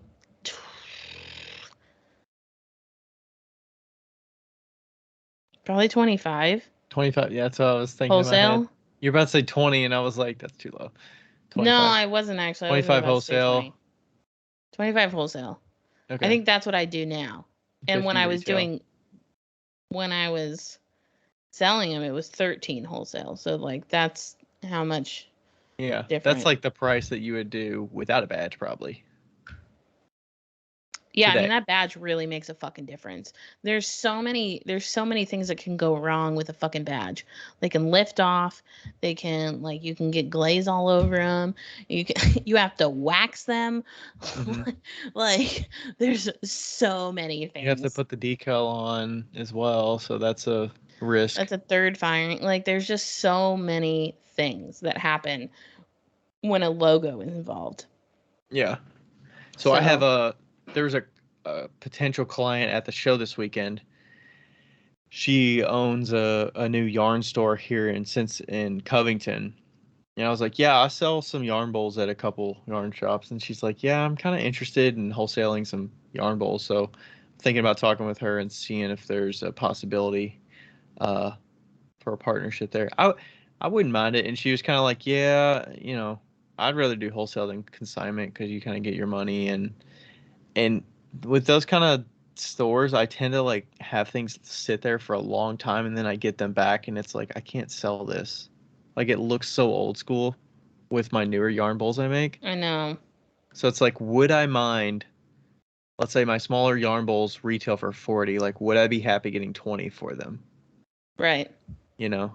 And that's where it's like, I think I would be okay with that. Um, and then how many am I talking here? Am I making 10 of them? Like, that's not too bad. $200. Right. Which is not too bad. That's um, and then it'd be cool if they were like flexible with the colors. Like they weren't so specific on colors. They were just like, give me a mixture of colors, which I really enjoy that part. Like shot glass orders, I'm like wholesale shot glasses. Give me a mixture. I love I that. prefer speckled clay. Like that makes it easy because I've got so many combinations. Like it's not a big dent in my colors. I'm like, okay, I gotta do. You know my favorite like wholesale client, not really like favorite client, but like the favorite order was just he ordered 150 pinch pots and he wanted all the different colors and but he also oh you know how I used to do like a little swirl of white in Mm-hmm. them? He Kinda. loved that. He like there was just like a little swirl of white in the color and he loved that. And Did you just I have in a was like, bottle or something and squirted it in there? no, I just use a brush, Oh, like one okay. of the Asian inking brushes, Uh-huh. you know, like the Chinese inking brushes, and just like swirled it, and then there was like dots and a line, and it's just like beautiful. I thought That's that was cool. like one of my favorite things because it was like it was a little different, you know. Yeah, you can get a little more, you feel like you're a little more creative, a little more Yeah, artistic with it. and it doesn't even have to be all that creative. Like you can still like, I still like was like, okay, I'm doing 150, so I need to do 11 of each color or You didn't 12 of feel, each yeah, color. you didn't feel so robotic that, Yeah, yeah, and yeah, I feel indeed. like they're less likely to say something if they're like, I want 10 in this color, 10 in that color, 10 in this color, and I like still like that, by the expect way. them to look perfect. So I don't, yeah, if they don't expect them to look perfect, I still love that. Like when I'm doing these like made to order stuff, it's nice to have a list and be like, okay, this is what I'm doing, you know? Takes the guessing out of it. Yeah. For sure. Yeah. My mom, Okay. my mom this is the worst. Like, it's the worst and the best. Like, of course, my mother's like, "Can you make me two 20-ounce mugs?" And I'm like, "Fine." And and I was like, "What color do you want?" She's like, "Any color is fine." And I'm like, "That's not true. Any color is not fine. I know what colors I'm gonna do because I know my mother, but Yeah, it's but like give me 2 or 3 options. Don't yeah, give me any colors because yeah, are you gonna complain if I come up with something that is not what you wanted? right. Oh, I didn't think you were gonna give me this. Yeah. Like, I know she'll love the purple and I know she'll like the white. So I'm going to do those colors. But yeah. Oof. Okay. All right. So another question. Um, with the pricing, and this doesn't necessarily have to relate directly to Cindy because we already kind of looked at our prices, but um, when do you like increase prices to make sure you can keep up with delivery and the other events and stuff you have going on? Do you would you suggest like or maybe this is a good option. Do you suggest increasing prices or like limiting items or maybe that's two different things, but I think both can happen. Um, but I would say if you're going to increase prices, do it quarterly. Make it consistent, you know? yeah. Yeah, I always tended to let them know like, "Hey, my next one, my Mm-hmm. price is going to be higher on this item," or "Here's my newest list." Right. Once you're fulfilling the current order. Yeah. And it's absolutely ridiculous that we can't raise our price. Like, we can raise our prices. Like, what did Scott and every single kiln company do at the beginning of 2020? Oh, our new prices for our kilns are these. You know, like, that's absolutely acceptable. You, Yeah. And I mean, and generally my clients that when I have raised prices, they just keep ordering the same price. They just get fewer items. I told like yeah. the shot glass order, I was like, they used to be $4, now they're $5. So instead of her getting 50, she's getting 40 Yeah. for $200 worth. So it's It's like, fine. yeah, I'm good with $200 worth, whatever that is. And I'm like, yeah, it's 40. So she's got 40 now instead of 50. Right. So you got the same amount of money and you made a fewer items. So it's like, that's great. I Yeah. mean, 10 And I doesn't mean, seem if you're like going to much, raise but them, it adds up. if you're going to raise wholesale prices up significantly, maybe do a whole, like, you know how the government does, like, if you're going to raise the minimum wage, it's going to be 13.50, then it's going to be 14, then it's going to be 14.50. Like, it might be something where you're like, hey, to your wholesale customers, you're like, hey, this is going to be the price at the beginning of January 1st, 2023. Every month until then, I will be raising the prices in increments of this amount. It is up to you if you want to get your orders in now as opposed to later. But this is the schedule of the prices that will be, you know? Yeah. And by January 1st, 2023, this will be the price. I think that that's an absolutely reasonable thing to do because you're giving them a head start. You're probably going to get an influx of orders immediately, Yep. and they're not surprised when it happens. Yeah. Give them ample notice. I like the Yeah. quarterly thing.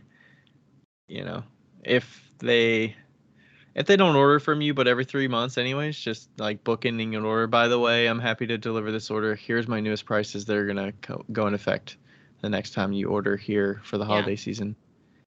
And I mean, if you do have like a short list of wholesale clients, it wouldn't suck to have a quarterly email regardless. You know, saying like, "Hey, this is what we have right now. Things have been going well. You know, my lead times are getting longer because you guys are ordering more, blah blah blah. Also, these are my current prices." I would And love to have that amount of professionalism with clients of like, I'm gonna send an email out on June 1st to all my wholesale clients to let them know to get their orders in early. Here's my newest price list. Here's my whole list. Let me you know could what do it, orders. Ryan. I don't have. I prioritize shows way more than that That's stuff. true. I'm kind But of if reactive, like but wholesale is your gig, you know, if wholesale is your gig, that's a yeah. totally reasonable I thing. mean, but you could also keep it simple too, and like just keep the list of wholesale clients that you get, frequent buys from, and just reach out to them a few months in advance and just be like, hey, the holidays are like, reach out now. It's late August now, but like reach out now if you haven't already. Like, don't get surprised by it. Be like, hey, I'm just planning for the holidays. Like, let me know if you have any orders in mind, and I'd love to fulfill them. Yeah. Or see what I can do. That way you're putting in their heads. You're not thrown off guard when they email you and they're like, I need 100 of this, and you're like, shit, it's late October. Shut up. Yeah. In what case would you decide to drop a wholesale client? Is there a pain in the ass? If they're like going back and forth a little bit on the prices, or if the like asking for too many things, or like if they too many make different items, or like, hey, this is what I'm willing to offer. Yeah, if they make my life infinitely harder, I don't need them. Like, if I deliver something and they're like, oh, these aren't perfect, I'd be like, neither am I. Bye. Like, I don't know. I mean, like, some clients. Or do you narrow the list down if you interact with them in the future? Like, do you send them, here's my new list, and the list is narrowed down just for them because you want to limit the scope of what you make for them? Maybe, but that's really, I do have to say this. If you are special, if you're treating a wholesale customer special, that can lead to a lot of issues in the future if you are a forgetful human being and if you don't document everything. So just keep that in mind. If you're like, oh, well, just for you, I will make this price this amount. Or just for you, I will do this product. In the future, you can forget and something will slip up, and then it's just like you have to backpedal and figure your shit out. Yeah. And you'd be like, what was the price again? And then you look back at emails and you have to track down what price you told them. Exactly. So keep that in mind. Oh, also, I highly, highly, highly, highly, highly recommend that all your communications with wholesale clients is through emails, so you can look back. Yes. Emails Definitely. or text or something that you can save. Don't do it via Instagram message. Like, don't be that person. Be like, and I would hey, find some kind of software that you probably already have access to. Like, I use Square for invoicing. Yeah. But document as accurately as you can. Don't just put like a dollar amount on an invoice. No. Like, itemize it out with what items, and then write in like in the notes section like X number of these at this price each, and then like change the quantities so that you have some documentation of what you're delivering and how many. Thorough documentation, thorough records. It's extraordinarily important. And take a photo of what you're sending, at least, to like back in your brain. Like, if you forget what colors you did last time, if they say, I want the colors like last time, and you didn't take a picture. Right. I like, always used to use the Notes app, and I would have a wholesale folder, and then each client had like the notes of how big. Like, oh my God, especially when you're doing like samples and stuff, and you're like, this is the size. Like, oh, and I made 40 mugs for these people 2 years ago, and they need 20 more. The same size. That fucking sucks when you don't have the documentation. Like, absolutely horrible. Plus, it makes it easier if they're like reordering. I just duplicate that invoice and then just change some of the information. Yeah. That way you've already got their email and all the. I usually put a little like paragraph at the top of like, this is the initial deposit for whatever. Like, if you're doing a deposit and then a balance or whatever, initial deposit for whatever, and then I also can set out the delivery date, like invoice due in 30 days, and then set a reminder to them, a week out Right. and then like a day out, and then even reminders after the date if it's like 3 days after, a week after. Yeah. Also, I will again offer my services. Um, I have a wholesale contract. If you need it, email me. It might take me a couple days because I have to email it from my computer, but I have it. I can send it off. All you have to do is change your name in it. Email you at Wheel Talk Podcast at okay. gmail.com. All right, cool. And or 5linespodtery at gmail.com is fine too, with the number 5. I recommend having folders for each in your computer, folders for each client that you have. That way you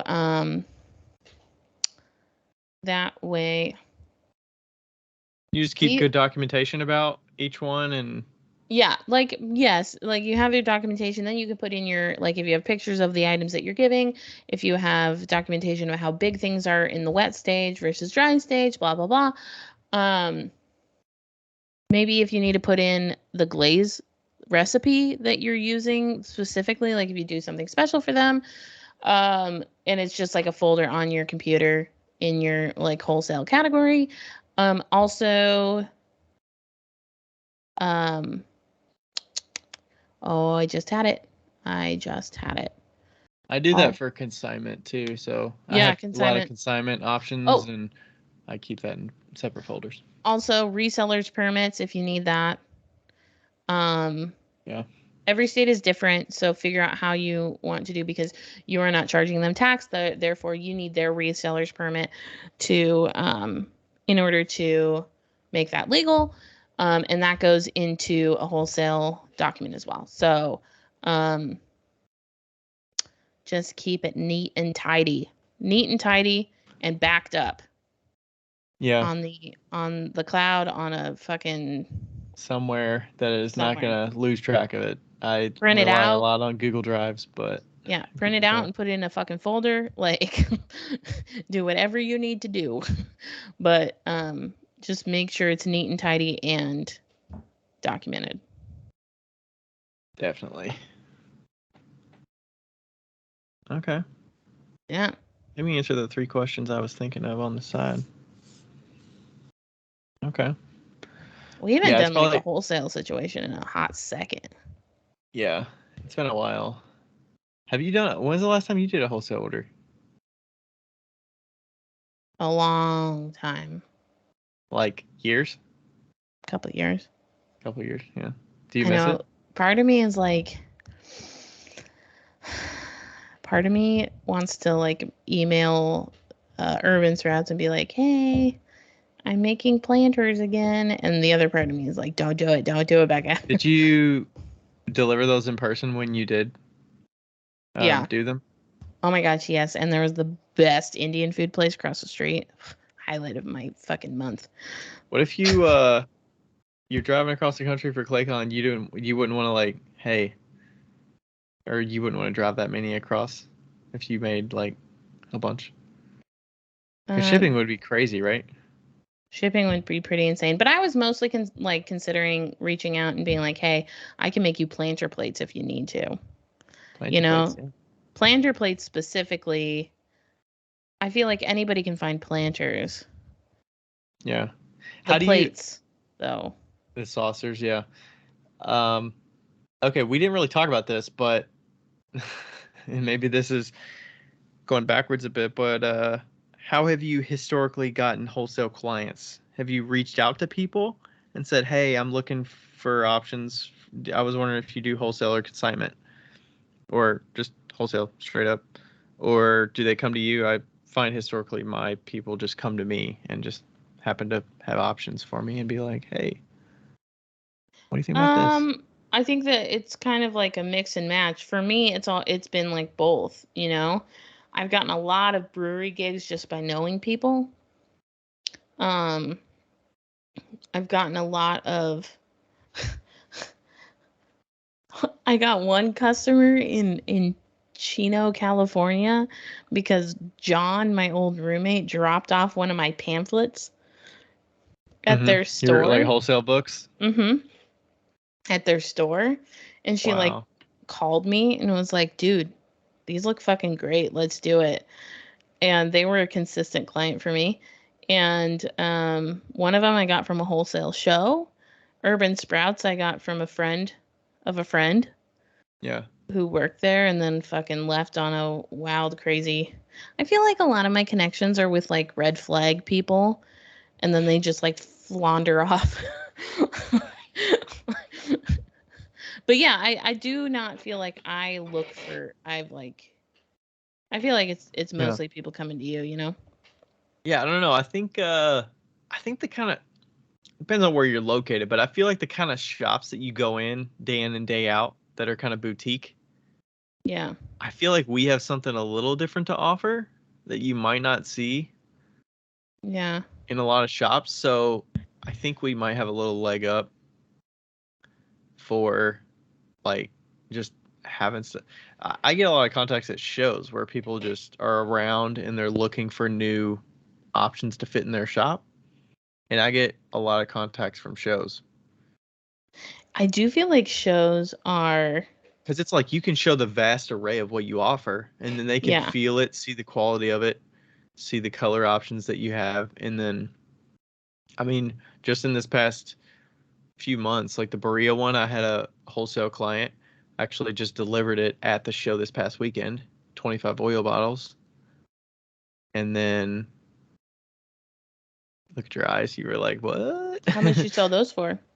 They were 17 a piece. They were 34 retail. Look at you. You're like, what? I Yeah, think I there's would sell those at least for 22 okay. Well, they were wholesale. 17 a piece. That's the first time I've wholesale oil bottles in that quantity. So Yeah. it was still, That seems low for oil bottles. I think it was a little over $300 for all of it. But they're thrown. They're the basic, they're the simple oil bottles. I know, but you have the little liddy thing that goes on Yeah. top and Yeah. So that one, and then my other wholesaler found me at the Berea show last year. I probably had 3 or 4 wholesalers from shows. yeah. Yeah, shows are a great way to find wholesalers. Like I got a lot of wholesalers just from Leavenworth. One of them I ate Thanksgiving dinner with. Really? Yeah. That was a fucked up situation, but turned out to be a good dinner. Okay. Nice. Was Back some in of the your days of no pottery featured boundaries. at that dinner? No. Oh, okay. But pottery was delivered at that dinner. Oh, okay. It's like, oh, you should come over for Thanksgiving and just bring the pottery for my order. It was more like, oh, well, I'm leaving town on Friday. Could you deliver them on Thursday? You mean Thanksgiving Day? Yes. It's like, yeah. Could you deliver them on Thursday, 2 hours away? Oh my Thanks. gosh. We will be making dinner, so if you could please drive to me on Thanksgiving Day, 2 hours But here, 2 hours also, back. also on top of that, could you leave the vacation that you are on 4 hours away and deliver them on Thursday? Because Back they when I needed had, them. Did they need them for like Black Friday sale or something? I don't fucking know. Back when I had zero boundaries. Like if that happened to me now, I'd be like, fuck no. Like what That's the like, fuck? I No. need them for this sale that I'm doing this weekend. So can you please deliver them last minute? Right. Because I might not have given you enough time to make them, or hopefully you weren't running behind and Yeah. you're like, I don't know if you've ever been on a ferry at midnight, but I have. Um, they run them that late? yeah, they do. They have to run them all. Like some of them, they have to run the whole time Why is because that? it's like the only way to get from one place to the other. Oh, okay. It's not like we close and we open back up at 6 a.m. No, no, no, no, no, no. Wow. It's like it's like a taxi, like or a train, like a subway. A ferry is like a subway, just across water. Hmm. I don't know that I've ever ridden on a ferry. They're fun. They're lots of fun, actually. I love ferries, especially when you're in the front, Do because you then you get actually to sit like in your stay in car. your car the whole time? It depends. Sometimes you can. I mean, you absolutely can, but typically you get out and go upstairs, and there's like a cafeteria, and there's popcorn and pretzels and stuff, and then you can like go out on the deck, and it's a boat, so there's like seawater and all the shit, and walk around. And there's a little ferry in North Kentucky to Cincinnati, but it's like right by the airport, so it's like it holds like 8 cars or something. Right. It's like literally a cargo thing, Yeah. and that's it. It's not. There's no deck. It's basically just cars on a boat. That's the bare essentials. Yeah, the ferries in Washington hold about like 200 cars, 212, somewhere in there. Like insane amount of cars. Like you go up on the second deck, there's always 2 levels. So one, you can hit 2 lanes up on the second deck, so 4 on the second deck, and then you hit like 5 or 6 in the middle. Yeah. And they pack those fuckers in. Yeah. Well, I mean, they make their money. I mean, that's how they make their money. So. Yeah. Nice. Yeah. Okay. This is sparking some or separate. This discussion has sparked me to reach out to my wholesalers today or this week maybe. Especially with the shows coming up, I need to make sure to put it in their ear and get it in my own ear of like, hey, I need to make this stuff. I'm kind of hoping that it would be nice to have a few like consistent wholesalers, maybe some planter wholesalers. Reach out to that. Did you reach out to that shop? You did not. Do you want to reach out to that shop that I told you about, the planter? I don't remember. The shop that I sell to in Hamilton, Ohio. That would be a drive. Well, but I mean, what if you delivered 100 or something? Like it wouldn't be. Yeah, that's true. And then I could go see you. Also go to that Firehouse Sub place. Delicious. That would be consignment, but they sell frequently. Yeah, so they sell. If you don't mind, and I don't know. I don't know. We'll see. I'm gonna see if any of my like winter shows get any hits. Yeah. Well, like, you have business cards. You need business cards, like. I'll find the stickers, okay? I will find the stickers. I know I have like hundreds of stickers somewhere. At least a bare minimum for the wholesalers. Maybe the customers you don't care as much, but the wholesaler. Usually they'll come around with a card and they'll exchange, or I know who the business is because they've told me and I save it in Google or whatever. But I'll tell you what though, if somebody wants me to wholesale mugs, fuck them. No, I'm not doing it. I will not do it. Not anymore. Just set the boundary. I'm fucking done with mugs. Just fucking. You know what's better? Shitty cups. Shitty cups are better. Here you go. Sell these. So yeah, but I do feel like I'm getting a little bit more connected in like the. You could probably find a plant place or something, can't you? What if you make garden stakes? Yeah, I do feel like I'm getting a little bit more connected in the Indianapolis like business community, which I feel. I feel I really like that actually. But yeah, I'm excited for winter shows. Oh, also, so Rebecca, I think because of I don't know why, maybe because of the store, she backed out of one of the shows that she does. It's called This Must Be It. Is a pretty significant show that's out here in Indianapolis, so I'm taking her spot. So that'll be nice. She said that last year she made like $4,000. Is that like a holiday show that you're talking about? It's in October. Oh, so okay. They do it like every couple months. So that'll be fun. That'll be interesting to see how that goes. And yeah. But also what I was gonna say is if my made to order stuff kind of pops off and people kind of like buy consistently, that would be nice too. I would take that over wholesale. Well, maybe not. The shipping of that is kind of annoying, but yeah. Would you rather wholesale, like ship to 2 wholesalers, like 50 pieces, or would you rather ship 100%, like 30 orders of 2? 100%. I would rather ship to wholesale orders. Like a 20 by 20 box, 40 mugs? Hell yes. Like, yes. Yeah. Absolutely. Way better than individually packing 40 mugs and labels and card. Well, you're not putting cards in there, but yeah. Yeah. I did up my flat rate shipping fee though. Did you? To 10. I can't afford it at 5. Yeah. And I Well, I just said think shipping's been going up a little bit, I think, in the last 6 months or so. I think it has. And I just basically said, hey, if it's less than 10, I'll refund. Like if it's more than like $4, I'll refund you. You know? For my pre-orders, I did 65 flat, free US shipping. Yeah. I retail them for 55, so I just included that $10 in the price, so I didn't have to do the shipping price. So, and then I did $10 US, UK and Canada. I didn't get any orders from there, but $10 flat rate. Oh yeah, because then it'd be 20.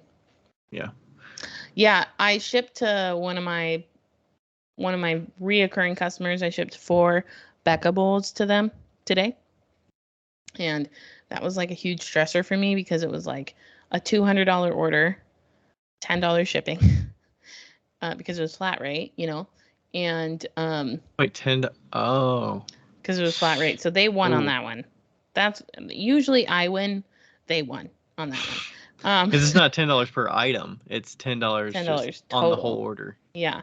So I was like stressing out. I even talked to Chris over at Graysco. I was like, how do I ship these? Like, what should I do? And he was like, well, you can ship it in one large box. And I was like, I don't know if I want to ship them in one large box. And so I ended up corrugated cardboard. They're 9x4. I ended up corrugated cardboarding each of them with 9-inch corrugated cardboard and then taping them together so they were like a globe. Mm-hmm. And then putting them into a 12x12 box. And then they were all stacked with corrugated between each one, and then... Yeah, but I only did 2 per box, so I ended up shipping 2 boxes because I just didn't feel comfortable shipping all 4. All it takes is a bad thing, and then you probably break at least 2 of them. Right. And I mean, like, in my opinion, the larger the box, the least amount of breakage, because especially if they can't hold it. Like if it's heavy, that size not box, gonna, like, 4 bowls is not really that heavy. No. Yeah. I mean, it was like 6 pounds, I think. So it ended up being $30 to ship both of them. Mm-hmm. Which and they paid $10 to ship. Yeah, it was going to Oregon though, so it's like. Yeah.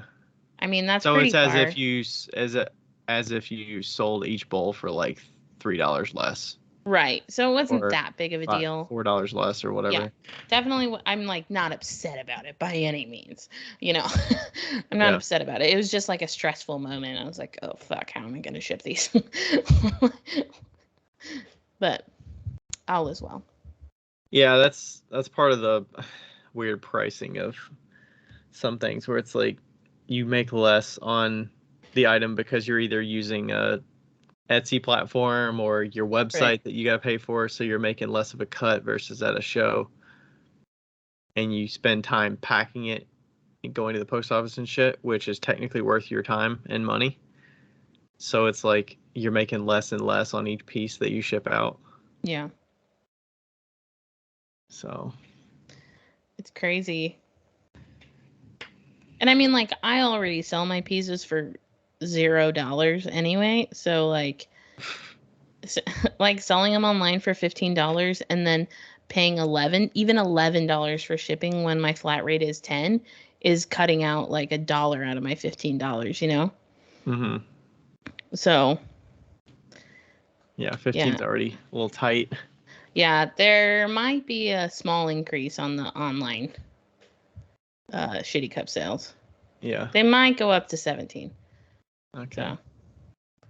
And then the only other thing about the wholesalers that I do for the invoicing is I only accept the ACH bank transfer through Square. Oh yeah, because that's a 1% fee from Square.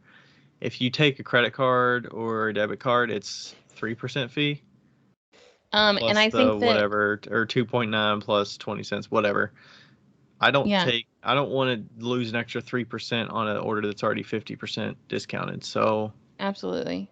basically, I like, hey, you need to send me a check Yep. to this address, or ACH bank transfer, Yeah. or Yeah. for a 1% fee Yeah, and on if you're using Square. QuickBooks, a bank transfer is free. Um, I always either made bank transfer or a check. But I would, if I was in that position where I had to do Square, they'd have to send a check. Like, fuck you. Yeah. You're a business. Oh, You can or send a you could check. add a fee to it. I would Yeah. even offer to add a 3% fee, which basically they would cover the Square fees Yeah. for the convenience. It's like, yeah, it's like when Yeah, but when you we add did some of the a house 3%, projects, and it's like, hey, do you want to pay with a check or do you want to pay with a card? I'm like, are you gonna charge me a fee?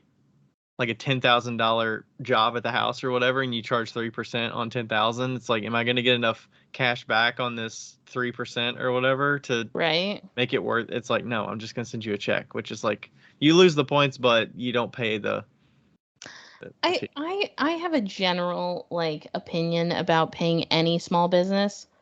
If you're going to pay a small business, you pay with no fee or a check.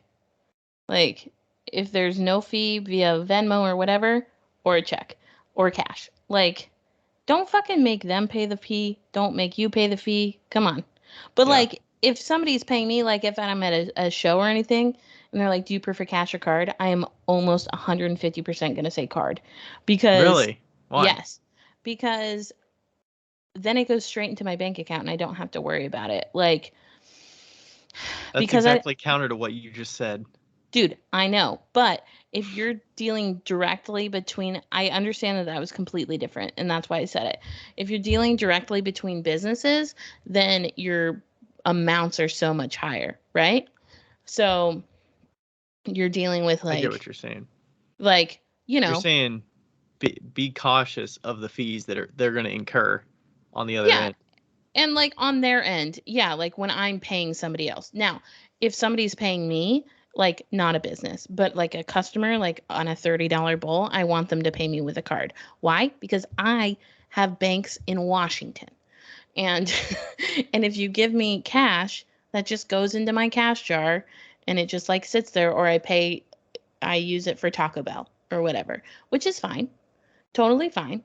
But the money that I count towards my income is the money that I get via cards. Yeah. So And that's the money that I take track you're of. not paying for your studio rent with cash. Exactly. So like that's why I would prefer card, because I know where it's going and I don't really care about the fee. It does hurt. Like, I'm not saying it doesn't hurt, but it's like, yeah, Yeah. that's what it is. It is what it Yeah, is. I got a few people that were like, "What do you prefer, cash, card?" Or usually they were like card or Venmo or whatever, and I was like, "Well, technically Venmo I think takes less of a fee than Square Yeah. does, but it's minimal."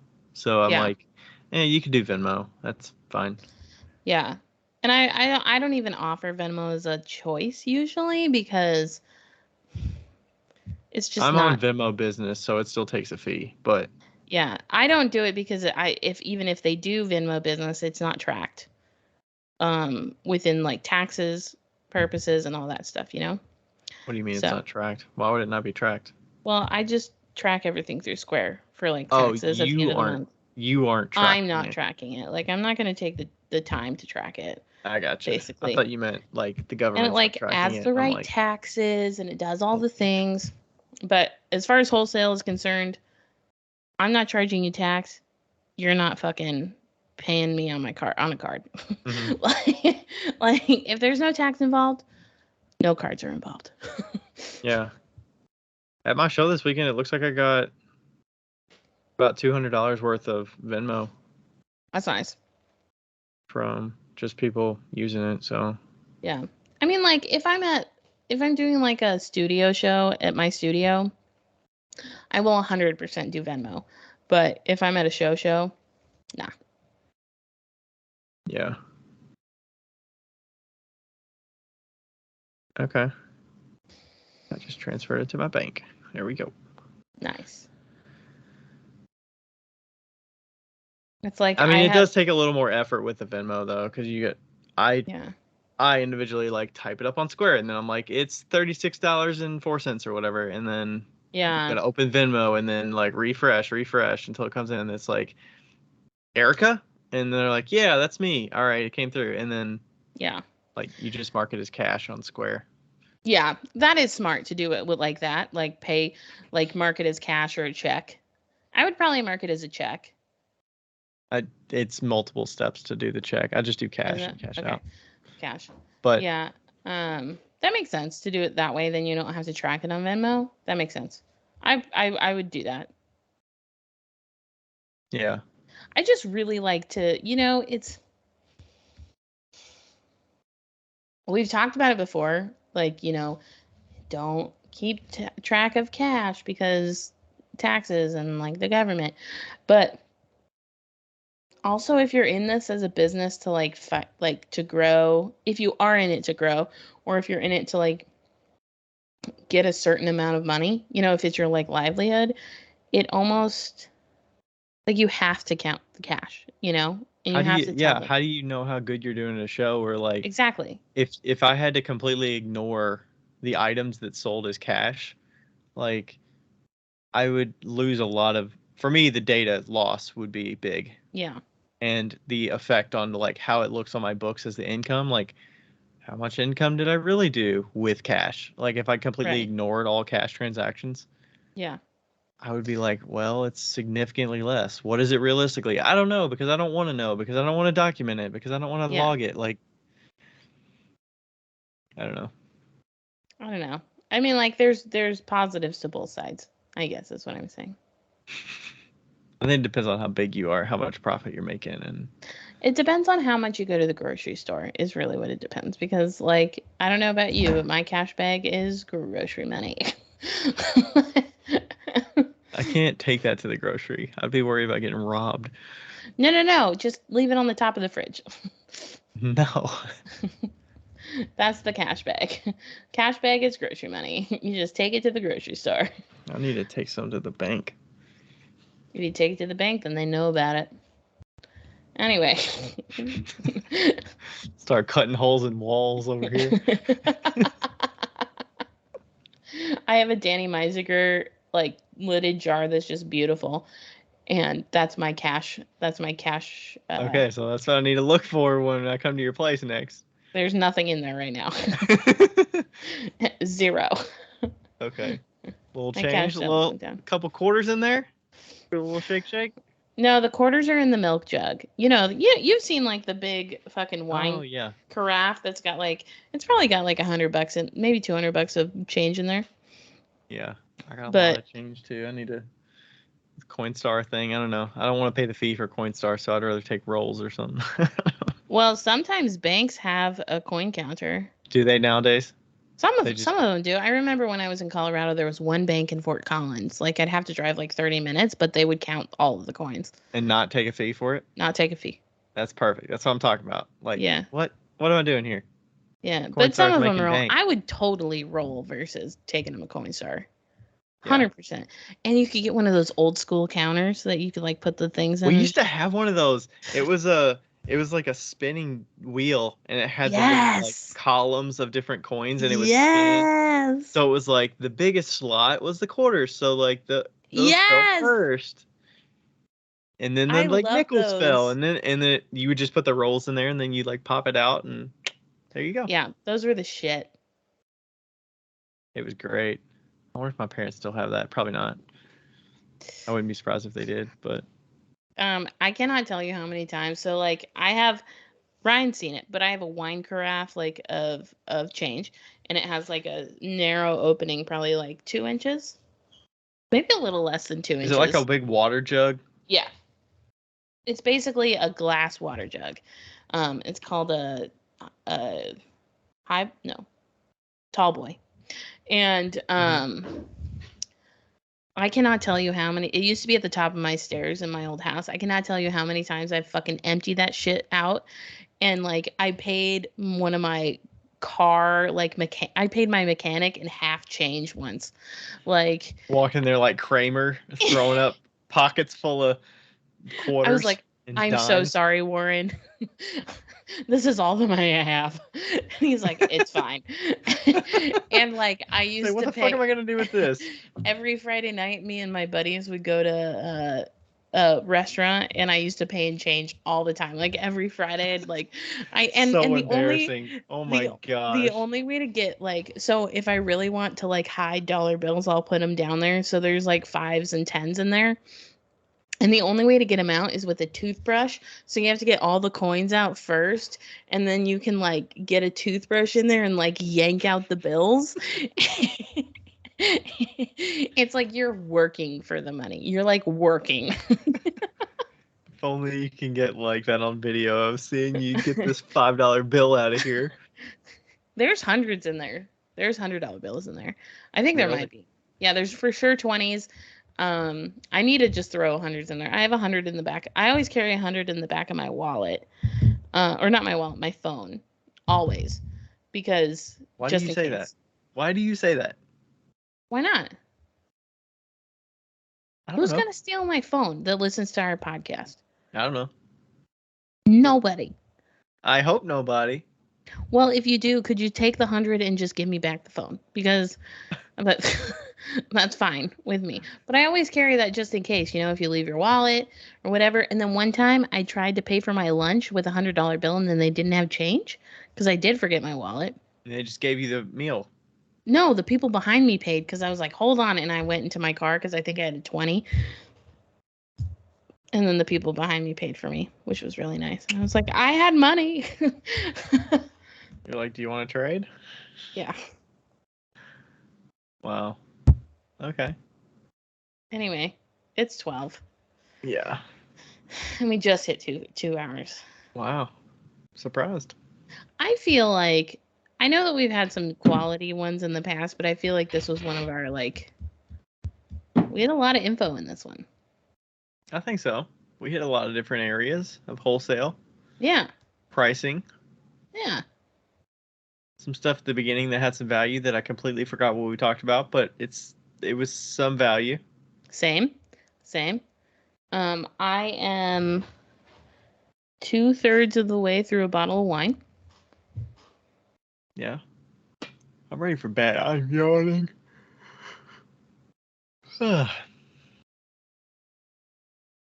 Yep.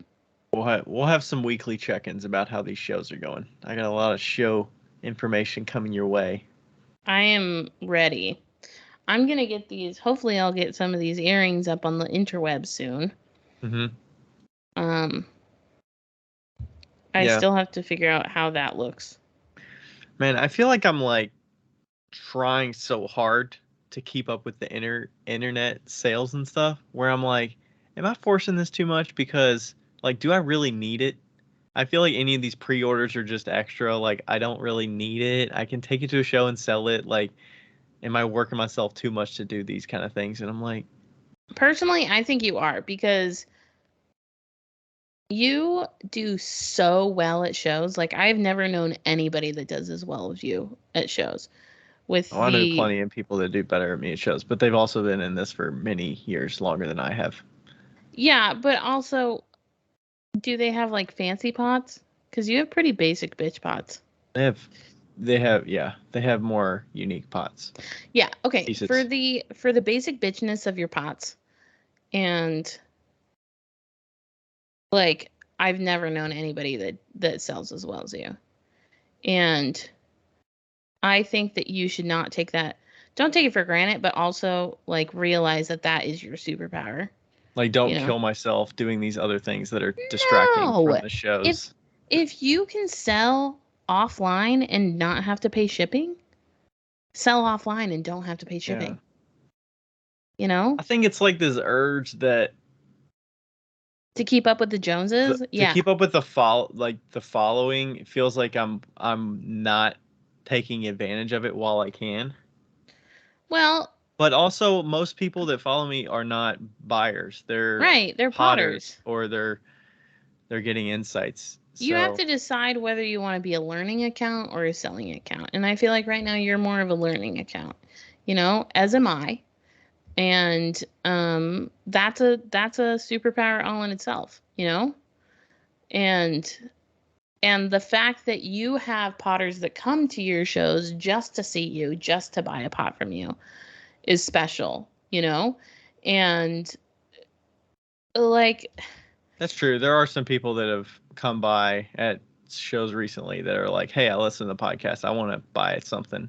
yeah, yeah, like I think that that has some merit. And also I do feel that I know you don't take it too personally, but I do see when you like have a pre-sale or something and it doesn't go as planned, you get a little beat down, and I don't feel like you need to do that. Like you don't need to I feel beat like it was yourself down. icing on the cake, whatever I sell from that.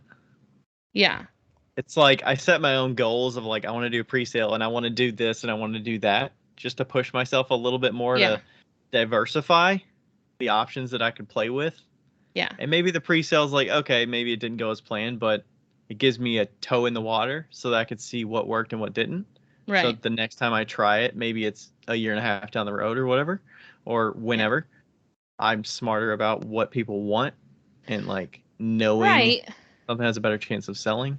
Right. But also I do feel like even though maybe you don't admit it, that it does kind of like get to you a little bit. Oh, it And gets to me. I'm like, if I post yeah. stuff and I don't sell as much as I hope to, I'm like, yeah, I'm bummed out about it.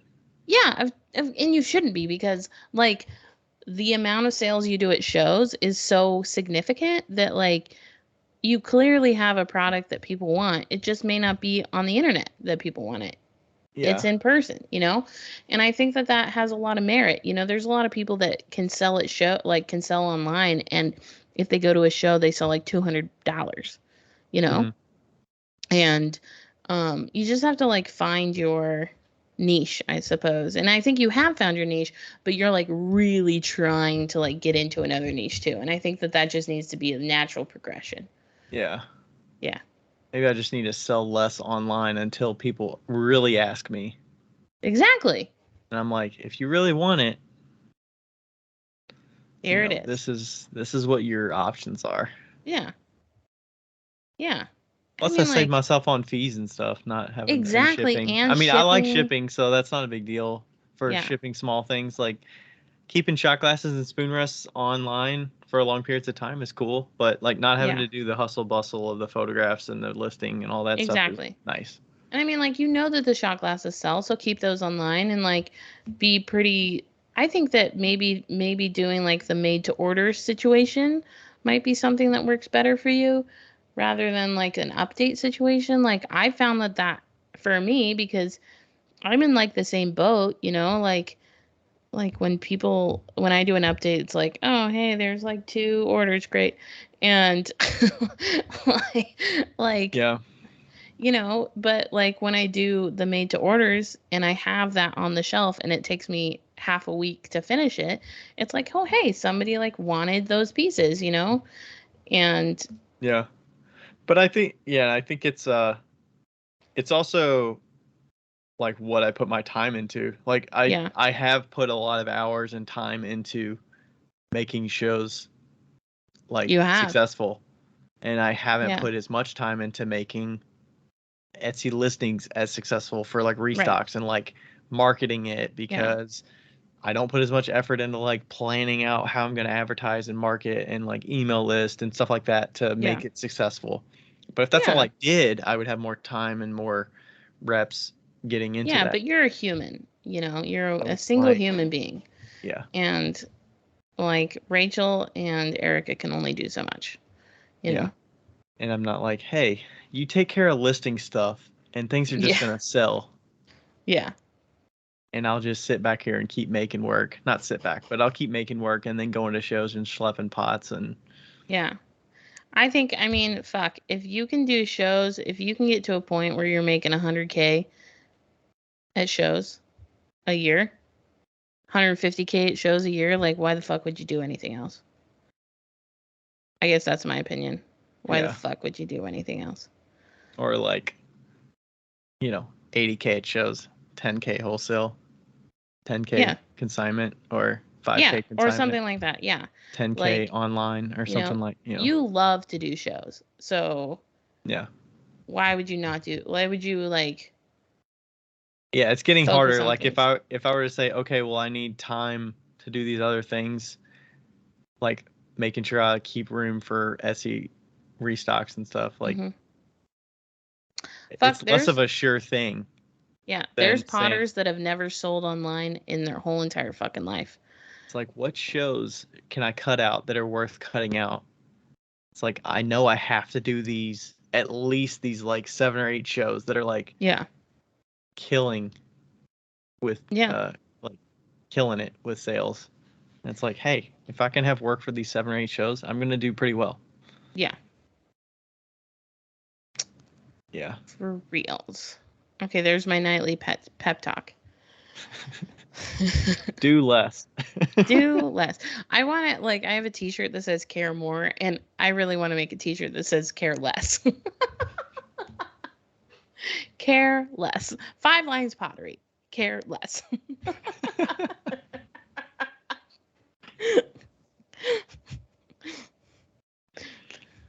I like it. Oh, can I tell you a really funny story really quick? Yes. Okay, and this will end our night. So I recently had a sale. One of my friends, my good friends here in Indy, her friend in Seattle, she, he was like, "Hey, can you make me a spoon rest? Because she does pottery as well." And then she ended up just sending him my name and was like, "Hey, here's my friend. She's doing spoon rest right now." And then so he ordered a spoon rest, and then he also ordered a shitty cup.